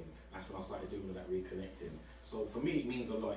Permaculture means my grandmother in the garden. Reconnecting with those times and learning what was she teaching me. Those principles of what? Do I just spit in the soil and food? Yesterday's dinner grows. Because these are principles. These are mythologies, and I know that these mythologies, like any other story, I always tell people all the time, if I ask you to tell me about the 3 little pigs, Goldilocks, Little Red Riding Hood, you know about this stuff? If I ask you to tell me the story, you might be like, oh, I can't tell you the exact story, but you know the principles, don't you? And you can kind of create, and that's what a lot of this comes out of, oral traditions. So what I come to find out is that permaculture wasn't something new. It was something that I had observed in my own experiences. But even the founders of permaculture say, well, we know that we were observing, coming from Australia, the Aborigines and indigenous cultures, seeing certain practices and things that they've done, and then we've implemented that, upgraded it, and created this thing, which is basically coming full circle again. It's always to do with this cycle that we're currently in. So permaculture, by definition, changes depending on who you're talking to. Just like we've got 3 or 4 different answers there. I'm going to have my own answer, and other people are going to have their own perspective, because it is kind of a personal thing. Even to the point where I know there's some permaculturists out there, they don't like the work that I will be doing because I'm making it too airy and fairy, too philosophical. And permaculture is something hard and grounded and all that stuff. But as I said, that's above, so below, as within, so without. Because these were the principles I learned before I learned about the permaculture principles. So when I was learning about those hermetic principles, and I see the permaculture principles, I'm like, oh, some of it crosses over. I can see how it overlaps, and these hermetic principles are tens of thousands of years old. They're not new. It's not a new thing. It's not a new, let's get some funding for a permaculture course, and let's just teach people these ethics and principles, and rail it out. And we've got all these courses running now. And it's no different from the psychedelic tourism, when people going to Peru and spending 6 weeks coming back with a feather in their hair and they're a shaman. This is not how it worked, is what I learned. So I went back to the soul, really went back to basics to learn. So permaculture is just this, according by definition, permanent agriculture or permanent culture. I'm very much into culture. Who's into cults? That's what it is. It's a cult. And that farming, especially in like masonry, building, these are all cults. These are all like where fraternities and secret societies are born out of. This was guarded and secret information. Do you know that's why the witches got turned over in the way that they did, because they had secret information. It's like now it's kind of like basic knowledge to some degree. Like, do you know if you put this seed in the soil and put water on it, it's going to grow into a plant? That's like basic knowledge now, isn't it? But before, to have that knowledge was like, you're a wizard. But how did you know that? How did you know by putting this in the soil that this is going to happen? You plan it, you can be like, yeah, because the moon, and this and that, and watching a few days' time, this is going to happen. That's juju right there. So this is where a lot of this has been distorted and turned around. But for me, it's coming full circle, because for the people who created these things in principle many millenniums ago, when they were doing it, that's what you called it, juju, or black magic and stuff. And now it's fucking the shit, it's the trend. So yeah, permanent culture, I'm into culture, and I'm into agriculture in the same way, but the two intertwine, and we're going to look into some of that, the land. And if you see yourself as the land, that's what the ancient Egyptians were about. They had the land, tar, and then they had amen tar, the hidden land. And the hidden land was this land. This is the land that you've got to nurture, that you've got to cultivate, before you can even think about cultivating that land. And if you're in a bad space and place inside here, then you go to the land because it knows what to do. That's what I do, I go to the forest. When I got all this shit going on that I can't deal with, I want to stick it. I'm on my 2-pack, me against the world kind of vibe. I know I need to go to the forest. It's time to go to the forest. But what I know, when I go to the forest, I can give it all to the forest, and I know exactly what the forest does with it. Turns it into shit. Starts it all over again, starts new life. It can handle that shit. So wherever I am, I was in Mexico, I was like, yeah, there's some shit going on. And before I go and carry this energy with me to Guatemala, where I was headed to, it's like, I need to find the forest. I don't want to put this out in McDonald's or in the bus station or in, the places, all that. It's like, if I can find a forest, everything's going to be alright. My friend says, yeah, I live by the forest, and I can come to stay with me, that's alright. I went to the forest and done my work to just get that release, because then I don't feel guilty. If it was you now, and I come see you like, yeah, today's bullshit, my life, and then I know that you pick up that and you got it, you'll be like, see, Darren, he's going through, and I don't want that for anybody. But I know when I take it to the forest has the technology to be able to just decompose that shit and turn it into new life. And that's what I do. So with that said, permaculture, as it was highlighted, it's not about permanences and things staying the same. It's just about sustainability, continuing things and doing it in a sustainable way. It's about living lightly on the land, doing things in a sustainable way, and being in harmony with nature. Tell me or tell me not, after a few grams of mushrooms, do you not feel like this? This is what it's like. You want to live lightly, move around light, like nice and easy. You don't need to hear loud stuff because your senses are heightened, so people can whisper around the corner and you can hear it. So all these things like living lightly, being in harmony, I'm like, right, well, you didn't know to go on a permaculture course, you just need to drop some mushrooms, some acid or whatever it is, all these things support you in that. But I'm very much an organic person, so I'm going to promote and showcase the mushrooms and realise that inside of you, when you unpack things, that's when the magic comes alive. That's how you witness your magic. You can look in the mirror, take some mushrooms, to see there, and then you come alive. Or you don't have to do it in that way, but there's just different ways. But what we're going to do is unpack permaculture. Because when you unpack permaculture, that's when the magic also comes alive in permaculture. And again, you can use this in different ways in your life. I'm not going to go through everything. There's ethics and principles. I'm going to share with you some of the ethics. maybe 1 or 2 principles, and to give you something to work with and look at how you can apply it in your day-to-day life. So let's unpack this. So permaculture is basically geared around ethics, principles, and design tools. It brings a lot more to the table, but there's ethics, principles, and design tools. We all know what ethics are, principles, and design tools, but what do they and how do they relate to permaculture? So the ethics. What are the ethics? Next slide, please. Pictures paint 1,000 words. Who's not familiar with permaculture? Oh shit. Alright, so I'm picking on you guys. So 1 and 2. So because pictures paint 1,000 words, what do these symbols mean to you? Growing, food, togetherness. Okay. Plants, people, and food. Plants, people, and food. I like that. So these are the permaculture's ethics. Let's go for it. Next slide. These symbols represent earth care, people care, and fair share. Have you guys got Ron seal? I'll take that as a no. That's like, see, I've got to say it again. See the look that you all gave me there? It's the same look that I've been getting when I've been going into shops and me saying, do you sell custard? I put this up yesterday. This is a real thing. You guys don't know what custard is.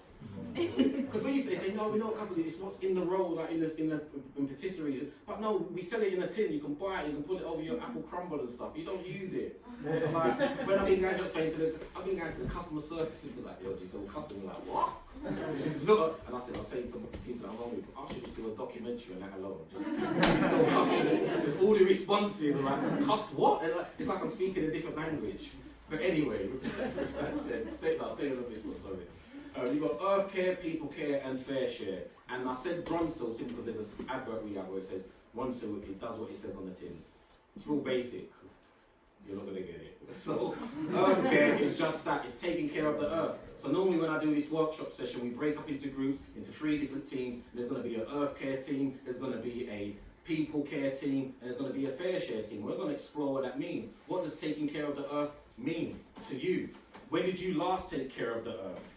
When are you next going to take care of the earth? These are things that you should be pondering on a daily basis. And some people say things like, I take care of the earth because I garden, I was gardening, I was taking care of the earth. Or some people say, I took care of the earth because, I put my rubbish in the bin and I don't throw it on the floor. Some of these things are things that we should be doing anyway. It's not actually things that you should be getting marks for, but it is something that you should get a mark for if you've been programmed to do otherwise. There's cultures and places where they just throw stuff on the ground and don't think of it. So you've got to do what you can do. You've got to get in where you fit, then determine the best way that you can take care of the earth.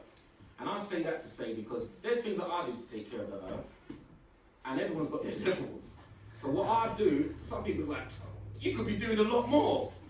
And there's other people say, you're doing amazing work, and I wish I could be doing what you're doing, and you've just got to be comfortable with whatever you're doing is the thing that you're meant to be doing. So if you're like, well, I take care of the, I'm not going to say, I take care of the earth because I'm a vegan and I do this, I go to the city farm, I milk cows and I don't do this, and you ain't doing nothing. And there's a lot of pointing fingers and making people feel like shit, which is a compliment. I feel shit for not doing as much as they do. So these are things that I'm trying to remind myself that the simple things in life, whatever you can do, you get in where you can fit, and as long as you don't feel guilty, you don't feel bad, then you're doing the right thing. And don't let anybody tell you otherwise, basically. So with that, you find and take care of the earth in the way that you can. As far as people care, that's really obvious. You take care of people. Who takes care of people? I need some taking care of. Everybody needs taking care of. And you've got to give to receive, those kind of notions. These are principles. And that leads us to fair shares or sharing. Who shares? Look, you had that difficult. It's like you didn't want to, kind of sometimes. I had to check myself. No, I had to check myself. Mushrooms made me check myself on fair sharing. It reminded me that when I was, no lie, watching Teenage Mutant Ninja Turtles, my mum used to leave money for me to buy a pizza. Well, I thought it was for me and my sister. So when the pizza used to arrive, the 12-inch pizza, whatever it was, I'm like, yo sis, are you hungry? Are you really hungry? You sure? And then she was like, yeah, I'm like, oh, fuck, there we go. Then I'd open the pizza and I'm thinking, my mum says half is for your sister. You know what I'm saying, innit? Well, you're not as big as me. You don't need half the pizza, do you? I'm trying to convince her otherwise. And it took my mushroom experience to remind me about that shit that I used to do. For me to then pick up the phone and tell my sister, yo, remember I used to take the pizza? I got that pizza big off, you know? And she looked at me like, bro, what the fuck are you talking about? I'm just trying to lighten my loads, you know what I'm saying? I'm just trying to get to heaven. For real. But it literally, and my sister, me and her boss joke about it to this day, but it literally was like, it made me feel so bad about all those times. Like, I didn't give her half, I was trying to, you know, look, where's the smallest slices? Give her the smallest slices. My mum said half, it's 6 slices each, but you know they don't do it equally, innit? There's always like, I'm gonna give her the 6 small ones. So that's not cool. So permaculture teaches you how to be cool and fair if you're not, through fair sharing. And that doesn't mean creating things equally either. Because equal doesn't mean equal. That's really important. Like, I know this coming as somebody who works as in the education department for diversity and equality and all these things, and I realise, oh, just lip service for the most part with these guys, just ticking boxes and stuff like that. Because equality, as we would say, doesn't mean access to participation either. And I always give there's a picture that I've got, I don't know if it's on there, it may be, but I'm going ahead of myself. But you know, for example, say there's an image that I show where it shows a family who can't see over a fence. You seen that one? And it's all about, you know, treating people equal. So if I treated them all equal, I will give them 1 box each. And 1 box each, when they step on it to see over the wall, there's someone who could see over the wall already, they didn't need a box. And there's some people who step on the 1 box and they can see over the wall. And there's someone who's still on that 1 box and they can't see over the wall. So treating everybody equally doesn't mean it's going to be fair. Everyone's going to get the same opportunities. So these are things that permaculture teaches and reinforces. But like I've learned, those indigenous people that have been taking psychedelics for millenniums, you don't need to teach them that. They're like some of the coolest, fair-sharing people to the point where they've given their whole land. They've been displaced and moved and robbed and pillaged and raped and everything, and they're still smiling. They're still doing deals with the devil, so to speak, because it's just in their nature to be cool. And then when they do react and respond in ways that the powers that be don't like, then they're just like wiped out. I guess that's just the way to handle it, just wipe them out. I don't know, that's not fair sharing. Do you have the bananas with the stickers on it that says fair share? Yeah, I even doubt that. I question that. Again, what we're trying to do though is implement that, not on a world, global scale and be like, yeah, I want to make sure the bananas come in. Just make sure you deal with your family, deal with your neighbours correctly. I learned this in horticulture. How many people grow food? How many people was taught to grow in 3s? See, that's less of you, that's not enough of you. I was taught to grow in 3s. You grow for yourself, you grow for your neighbours, and you grow for all the wildlife, all the bugs and things that you would call pests. They're not pests, they lived there too, they were there before us. So they're not pests, it's like you grew food on my property, and you expect me not to have access. So then you as a food grower, your job is to be like, when your food is happy, you've got a nice bounty, you harvest, you give to your folks. You know what's going to happen, your neighbours are going to look over the fence. Like, that's some nice pumpkins there. Darren, can I get some of your pumpkins? And I'll come say straight away, of course you can. I grew this for you, I was thinking of you already. I knew you was coming. And then when I wake up in the morning, I see the slugs and the snails, you know, getting at my food and stuff, I'll be like, that's you. That's yours, man. I've got my bounty, I know that I'm alright. And that's fair shares. That's the kind of mindset. And I'm telling you, if you don't know, I know you guys know, because you'll take psychedelics and stuff, that it pushes you in those places and spaces where you've got to check it, so you've got to look yourself in the mirror. And that's what some people will say are challenging or bad trips sometimes. But those are the trips that you need to have where you check yourself. Yes. Anyway, that's me moving forward. So those are the ethics of permaculture. Permaculture also gives you principles. How are we all doing? Sure. Nearly there, we've last few slides. But permaculture also has principles. These are principles, these kind of guide you on your life and your journey into permaculture. Depending on who you're talking to, because permaculture was kind of pioneered by 2 main guys, Bill Mollison and David Holmgren from Australia. So initially I think there was 5 permaculture principles, and David developed it and adapted them, and I think there's 12 now. And then you've got people like me who make my own ones up, or get them from rappers. I get them from, because those are my principles that I now implement. Things like check yourself before you wreck yourself. You heard that one? That's Ice Cube. I've got one from Too Short. I said it several times today. Get in where you fit in. These are things, premises, the principles that I pick up on and I work with that, you know, really work for me. They really work for me. So with that said, permaculture has its own principles. They provide a set of universally applicable guidelines that can be used in designing sustainable systems. Please consider yourself as a system. Remember that technology? You're the system. You're the hard drive, the motherboard that downloads files from iCloud. You receive them, process them. You then use them in ways that serve you well. The ones that don't serve you well, you're meant to put in your recycling bin so you can clear up more space. But we don't put them in the recycling bin and clear up more space. We carry more luggage, we get more trauma, and then we take it out on each other. But if you go back to these principles, if you feel like, I feel like that many times in my life, I'm not perfect, Darren. Sometimes I hate humans. Who hates humans sometimes? I can't stand fucking humans. They're looking at me like, who do you think you are? I'm a mushroom.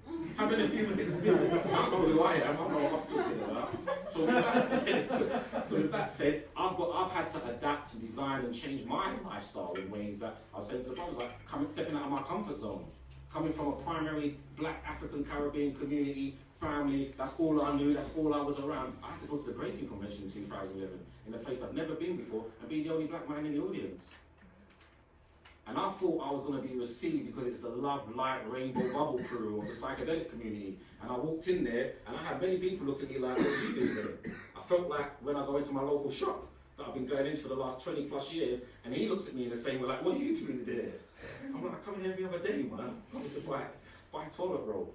Because it's COVID, we need toilet roll, don't we? I'm coming to buy the toilet roll like I would normally do. Because I like taking shits and doing my boo-booing. Why are you looking at that? And that is no different from some of the other experiences that I've had in the community. I thought, this is where they all hug each other. They hug trees. If they hug trees, they're going to hug me. No, they ain't going to hug it. Boy. To the point where obviously they don't, because they're saying, there's a lack of diversity. We need to bring in more diversity. It's like, shit, is it that bad here too? That's like, we've actually got to do that. Is that what we've got to do? So again, there's certain principles that I've seen within the psychedelic community and other communities, because it happens every community that I get into, where it's like, I realise you've got the same principles, you've got the same models in place, where it's a hierarchical thing. You've got some guys at the top that are saying that they care about the guys at the bottom, but they're not doing what it takes to get the guys at the bottom involved. It's really that straightforward. But I've seen it happen before, it happens time and time over again. So your principles are like, let's just, like me, I want to hang out with my homies. I've got a set of friends, I don't know you guys. So if I had the option tonight to go hang out with friends of mine that I know, and I know we're going to have a good time, other than I've got to work you guys out. I don't know if they're ready for Darren to unleash his beast. My homies know when I unleash my beast. Well, but you guys think I'm professional, I teach permaculture, go and release, all of that. So it's all of that. So I know that it's cool to be with your people and be comfortable. But if you're saying that, I want to go out tonight, I want to go out with a different kind of crowd. I can't then be inviting the same people and expecting different results. So no different from when I do my workshops, or should I say, when I'm in those meetings when they're saying, can we design a program for young people? And I'm in my 40s and I'm the youngest person inside the room making decisions for young people, just doesn't add up. Where are the young people at? So if you're saying we need more diversity, where are the gays at, where are the black folk, where are all the people that you're saying that you want inside there, where are they at? If they're not sitting around the table, then it's lip service. So you have principles in place, because this is what the people that just don't serve us well. And you just stuck with them. It's like, I call them the usual suspects. You see the same guys at the same party. It happens on the psychedelic, all the conferences, you see the same main speakers, the same people they invite time after time. And it's cool because they've got something to say and I like hearing what they've got to say. But there's other people with other things to say and I want to hear it all. I'm Darren, I come from an African Caribbean background, but you know what? I want to hear what the KKK have got to say too. Like, I'm not blind, I'm not going to cut myself and be like, what you got to say? And then the crazy thing is, over my years, that was what I used to do as a teenager when I was really like on my extremist shit. So let me see what the other extremists are up to. And we agree on a lot of shit. You start finding out you agree on a lot of shit with your supposed enemy. But that's a whole nother subject. But these are all principles that I've picked up over the years. Some of them I carry with me to this day, some of them I've dropped because they don't serve me well. So these permaculture principles that they share with us are meant to guide us to make the world a better place. I really do think that we can learn, or the original principles that were lifted out of psychedelic experiences and altered states of consciousness that came back to us and became our religions, became our meditation techniques, became yoga, became all of these technologies that we were trying to work on our systems, these principles to work on our systems to make ourselves a better place, therefore making the world a better place. So what are one of these? I think I've got one of these, one principle.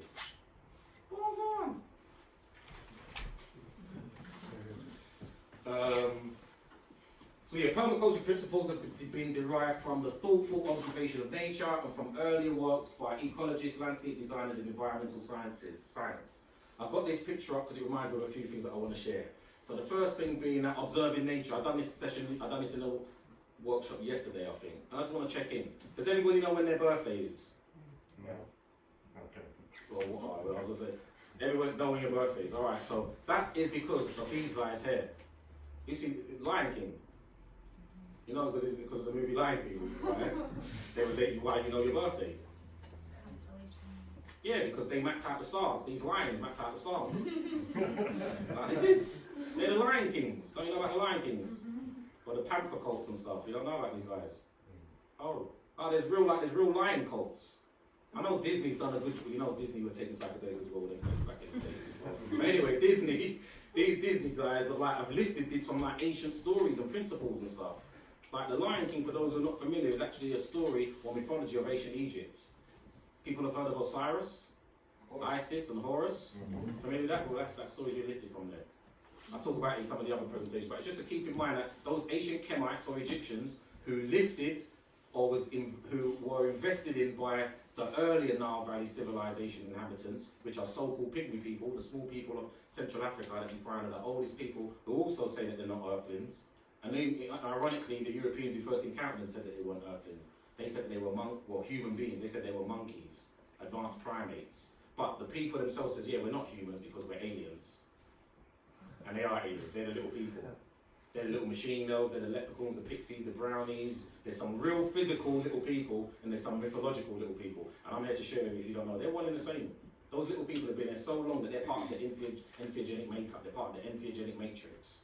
They've been here doing it. They were the first people to take mushrooms because they were the first people to sit back, just like these Lion Kings, the lion cults of Africa, the Black Panther societies. You see them in Africa when they got the lions' manes across them.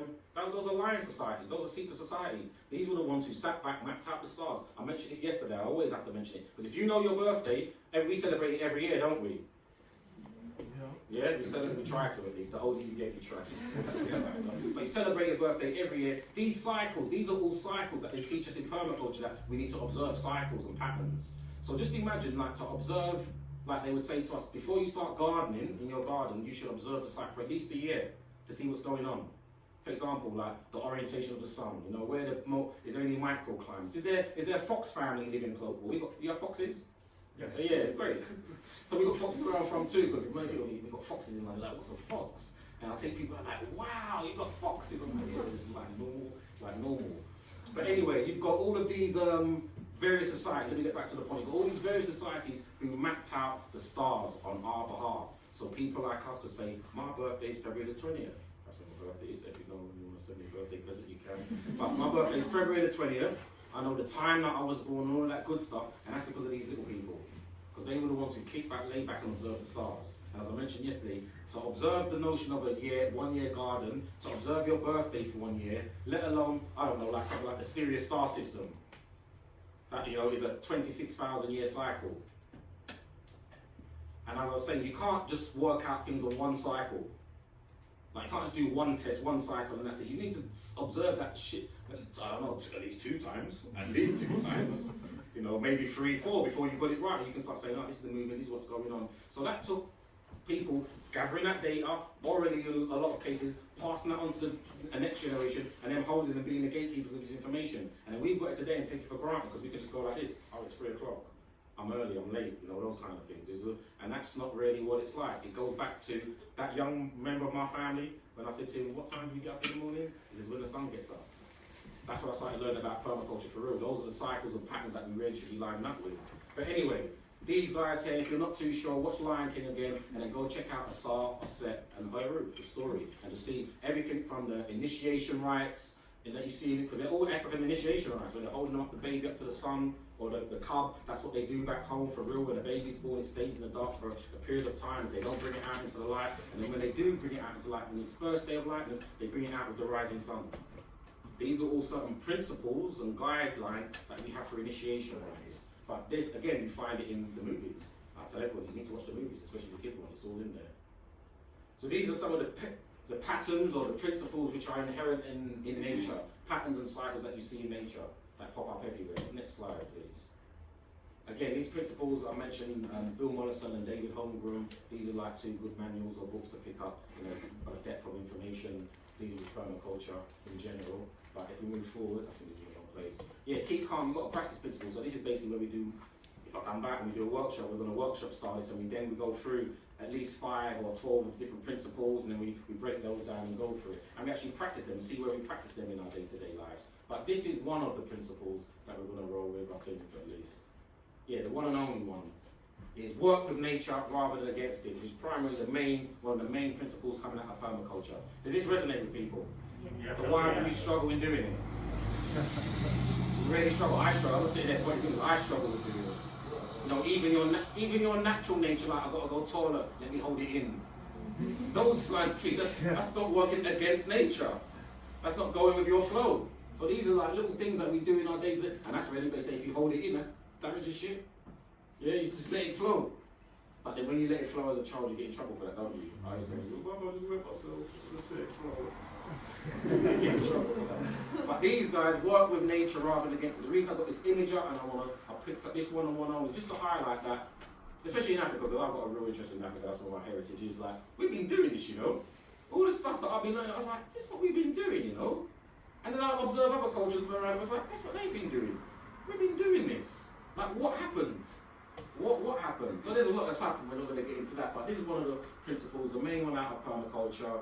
And the reason I've got this image up is just to show you that you can give a man a tree, and he's going to do a lot with that tree. Food, utensils to put your food in, clothing, makeup, hair, gel, you know, you name it, it's all there. Deodorant, all the things you need, we're going to utilise this tree. It's some of the most sustainable people that you're ever going to find on planet Earth. But we would say, look at them, it's all backwards. That's what we heard, it's all backwards stuff, you know. Why are you going to get flowers and put it on your head for, and you know, that's a hat. And then they give you the impression that this is what they look like and dress like all day, every day. It's not. It's like ceremonial stuff, like, you know, so it's like, they're like just really cool, simple people. And the reason why they're really cool and simple people is they work with nature rather than against it. They've learned about the cycles. They've learned that, you know, the more you build, what happens? The more you destroy it. If you want to navigate that path, that middle pillar, just less is more. These are notions that are less is more, like they understand that. So in their wisdom, they will teach that living a simple life is the most prosperous life to live. They have notions that they say, like I mentioned yesterday, filthiness is closer to godliness.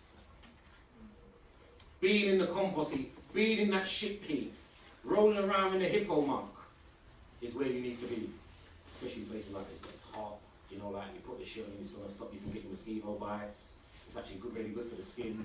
But it's only grain and shit. It's not like, it's not McDonald's and KFC and, I'm learning, Denny's, you got Denny's, like, all these kind of, it's not that what the cows eat, like real cows. Like, they eat, it's organic and it's processing and it's like really useful.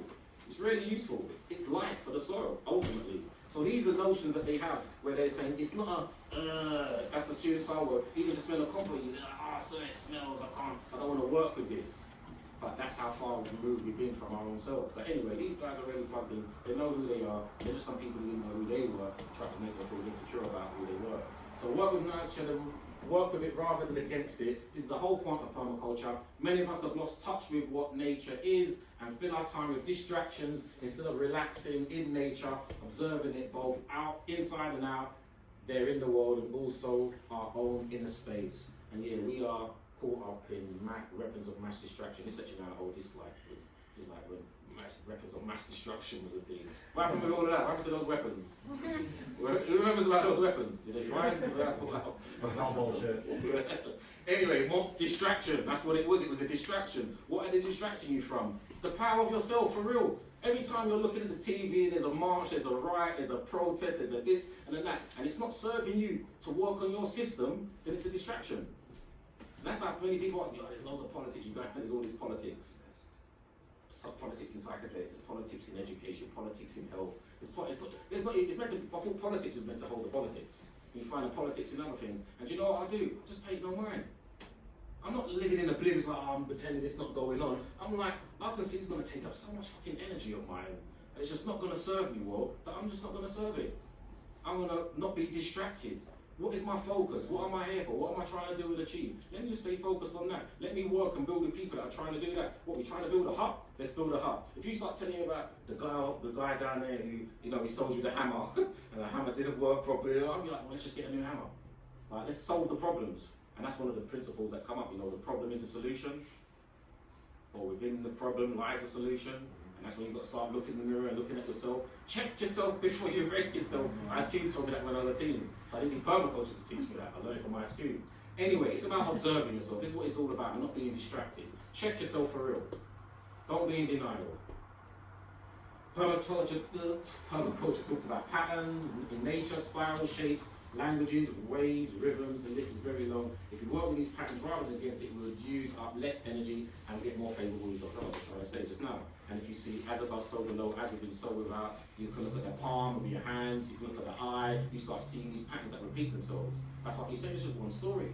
It's like one template. Who's seen the Nintendo Wii? Who remembers the Wii? It's actually come and gone so quick. I hope my kids that next week, they weren't even in thing no more. But I was looking, I was at the site that we was at. This is just my lens at how I see things, patterns. So I was looking at goats a couple of days ago. There's some goats on the farm that I'm staying on.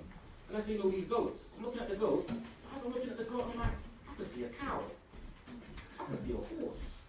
I can see all different animals in the same one animal. Does people see that stuff? Like, look, it's like the goat's got like a cow's head. It's not got a body, it's got more like a horse body.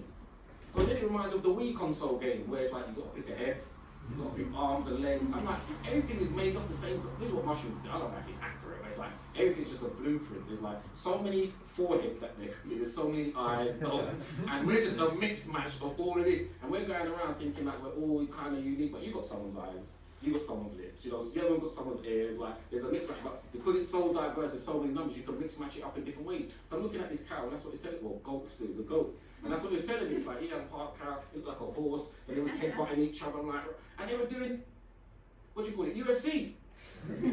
Bro, goats fighting is not playing around. My daughter does judo, so I know about holes, and I was like, shit, this is where we learned it from. That's why we got tiger style. And all these kind of things. So these are the patterns, symbols that you see happening over and over. And most times, 9 times out of 10, we got it. The ancients got it from observing nature. That's how we learn about sex. Where do you think we get doggy style from? All these things from animals. We watch animals doing it. Then we were inspired. Then we go home and try to do the same things we saw the animals do. It's not even a joke. So anyway, these are some of the patterns and things that you find in nature, and where we can learn as above, so below, as within, so without. You know, you've got the macro and the micro, you've got the solar system doing its thing, you've got electrons and neurons doing their thing, moving in the same way, inside, outside of you. These patterns that you find. Fibonacci, is that what it's called? People interested in all of that? Yes. Numbers, numerology, there's no system that you can't play around with to work this thing out. So that's why some people, it's astrology, you've got to know your astrology. It's like, no, you don't. You can know the transformers. If you work out the transformers, you can work out life. You know the Transformers? Who knows the Transformers? If you know the Transformers, you can work out, like the Transformers can be your deities. You're laughing, it's a joke. People don't know about magic. Like, I was introduced to things like chaos magic, where you realise it's all in your head. Everything is in your head. So if I've got to convince you about a new religion, I've got to then give you, there's the angel Michael, the angel Gabriel. You're going to be like the students who are like, who doesn't know about this bullshit, sir? No one cares about these angels and stuff now. And I'll be like, do you know about the Transformers? And they're like, yeah, of course I know about the Transformers. I'll be like, Optimus Prime. Yeah, there's Decepticons, yeah? So that's like the light side of the dark side. Then you've got a god, you've got a devil, you've got all these archetypes that exist in these mythos. And if you as a child was more passionate about Transformers than you was about going to church, like most of the students, like I would have been, and most of the kids that I grew up, you could actually get more results in working with Transformers than you could with a religion. I know that might throw people away, like, how dare you, or whatever. It's all to do with what's going on inside here. If you believe, it is. That's what they've done the test. They put stuff on people's brains, they make them run, and they're not running, and they test the brain again, and they're sitting there thinking that they're running, and the brain's doing the same shit. It does everyone else. You can pimp yourself. Who pimps themselves? I was in Frisco, I was trying to pimp myself out. This is like one of the shows. Let's get out there. Let's connect, let's build. That's what you would, rather than somebody pimping you, and I'm here to tell you, you are being pimped. You are being pimped by society, by your government, maybe even your employees, people you work for and stuff. I'd rather pimp myself. So I learned these principles and I pick myself and I feel I'm living in a better place and space. I might not be making as much money as I could be if I was working for a big firm. I may not be doing all the, I may not be as educated as I could have been if I made other decisions in life and done other things, but I've done what worked for me. And I really, it might sound selfish, but it's actually selfless. And you can then, through your own patterns, and be honest with yourself. Who knows that they're a fucking idiot? That's what I'm saying. But then you should know, just like somebody I had an experience with, or they had their experience, he's taking mushrooms. He was upstairs for about an hour, then he come downstairs. He says, Darren. And he came down, he just walked around in the kitchen and he goes, oh my God. I says, I know you're God. Let's go back upstairs and lay down for a bit. He came down about 20 minutes later and he goes, I said, that's why you're a dickhead, bro. Like, own that. And that's what you've got to be, that's the point I'm making. You've got to be able to own your shit. You've got to be able to know that you're not perfect, you're not in it. And these are your cycles, your patterns. You know when you wake up in the morning, when you feel good, how you react, how you respond, how you might deal with your children, your loved ones, the people around you. You can make or break those cycles by observing and studying yourself. Rather than it's easy. I know I do it, man. You point fingers and you blame people. It's their fault, isn't it? It's because of them. It's what they was doing affected me, but you're actually the one that's in control, that has the power. And this power you have is universal, cosmic power. So, we're there. Work with nature rather than against it. I'm here to share with you. You can do all of the natural things like look at the movement of the sun, the moons, and astronomy and astrology, all those kind of things. I'm into all of that too. But just check out your own cycles. And a lot of that comes through synchronicity. Who deals with synchronicity? That's my religion. My religion is synchronicity. God doesn't speak to me like that's how he speaks to my priest when I was little. I don't know if he speaks to you or in the way that they tell us they need to speak, or he or it or she speaks. But what I do know is when I step out every day, there's certain things that align and certain things that don't align. And when I lean to the things that align and keep me in my flow, they work for me. And then I've learned that those are like very synchronistic flows that I can build and create. And then like my teacher taught me, you can create and manipulate your own reality. You are the Neo. You are the Steven Spielberg. Or you can be the guys in the background just sweeping up. Like, it's up to you. And I'm here to share with you that the nature of mycology and permaculture can teach you those principles inside of you that will eventually manifest outside. And I think we spend far too long on the blind, leading the blind, us ball driving, pretending that we're nice people and stuff, only to find out that you are a dickhead, you are an idiot. And if you can embrace that and be honest about it, I think we'll make the world a better place. And that's what it's basically taught me. I'm a big piece of shit. So don't trust me, don't listen to anything I say, don't follow me, you can follow me on social media, because that helps with likes, and that's a currency, isn't it, in today's world. So like you can do that, but don't follow me. Don't just say anything I've got to say.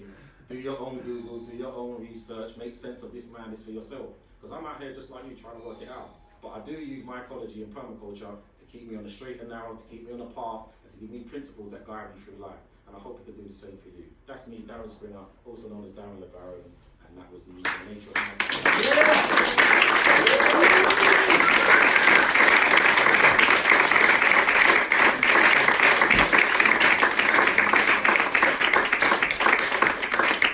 don't know what the time is if we're going to get kicked out of the building, because I lose track of time, but I believe we've got a few moments, minutes, some questions if there are any.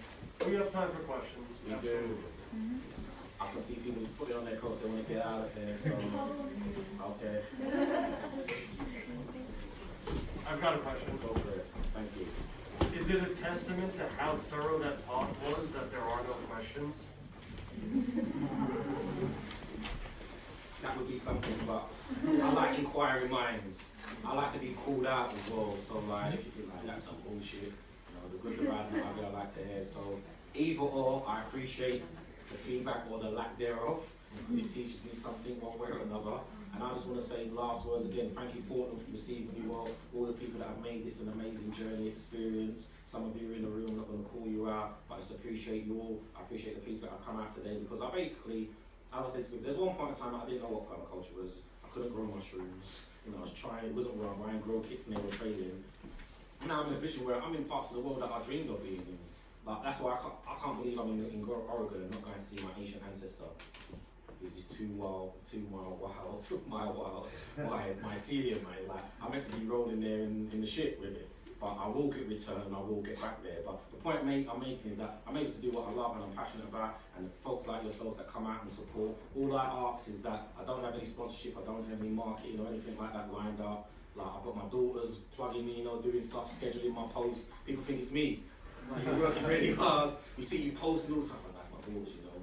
Daughters, I just send them stuff and they do it for me. So I really appreciate them, but I appreciate you if you follow me on the internet. If you don't, please do. If you can screenshot, you can tag people, let people know that, hey, I went to a workshop, it's really cool. If this guy's in your town, you should go and check him out. That's how I'm able to do what I'm currently doing, and I appreciate you all for allowing me to do that. So once again, thank you, and I will be back. I got a question. What's the biggest difference between like the European, in your opinion, like the European psychedelic community, or like even just the British one and the American one? That's a good question. So I think maybe, yeah, it might not, I'm going to be biased because I've got more experience of working in the UK and I've seen them and where the challenges, and I can go into more detail with that. And I've come to America in the last 5 weeks, I've had an amazing time. And I've met loads of people from Decrim, different places. But what I am also aware of that there's just a lot of politics. So this is the thing that I'm going to highlight. The one thing that I'll say is the same consistently wherever I go, more than the difference. The one thing that's consistent, which is really a shame, is that everywhere I go, me as an outsider, I get to observe all the politics. So my first experiences in the United Kingdom, where I'm from, was I got reached out to by the London Psychedelic Society. They're like, yo, we want to get you involved and we see what you do and you work with us. I'm like, cool. Then I've got the Bristol Psychedelic Society. They're like, oh, so you fucking with the London Psychedelic Society?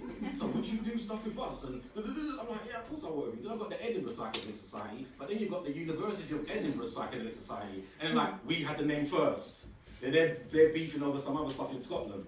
So I'm saying, I saw that at home and I got to the Netherlands and the same thing happened. They're like, I got invited out by people in the Netherlands and they're like, yeah, thank you for coming over. I'm like, well, somebody else reached out to me in the Netherlands. They heard I was coming. They want me to come to their thing. And like, don't work with them. And I'm saying that to say that, hold on a minute, isn't this a psychedelic community where we're meant to be like all one in harmony with the trees and all of that type of good stuff? So that's the one consistent thing I've found and seen. And then when I got to the States, it was basically the same thing. I was like, oh, same shit, different toilet. The same archetype exists in all of these places that I go to. So for me, if you don't know, I don't get caught up in the beefs, I don't get caught up in the politics. I'm not a debater, I'm not an arguer, I don't like none of that stuff. So for me, that would be great if I could experience what I've been experiencing in the States. It's actually been really nice so far. But it's just removing those barriers, those layers that we all have, our own egos and stuff that I think prevent us from truly connecting and just putting down our own barriers and stuff.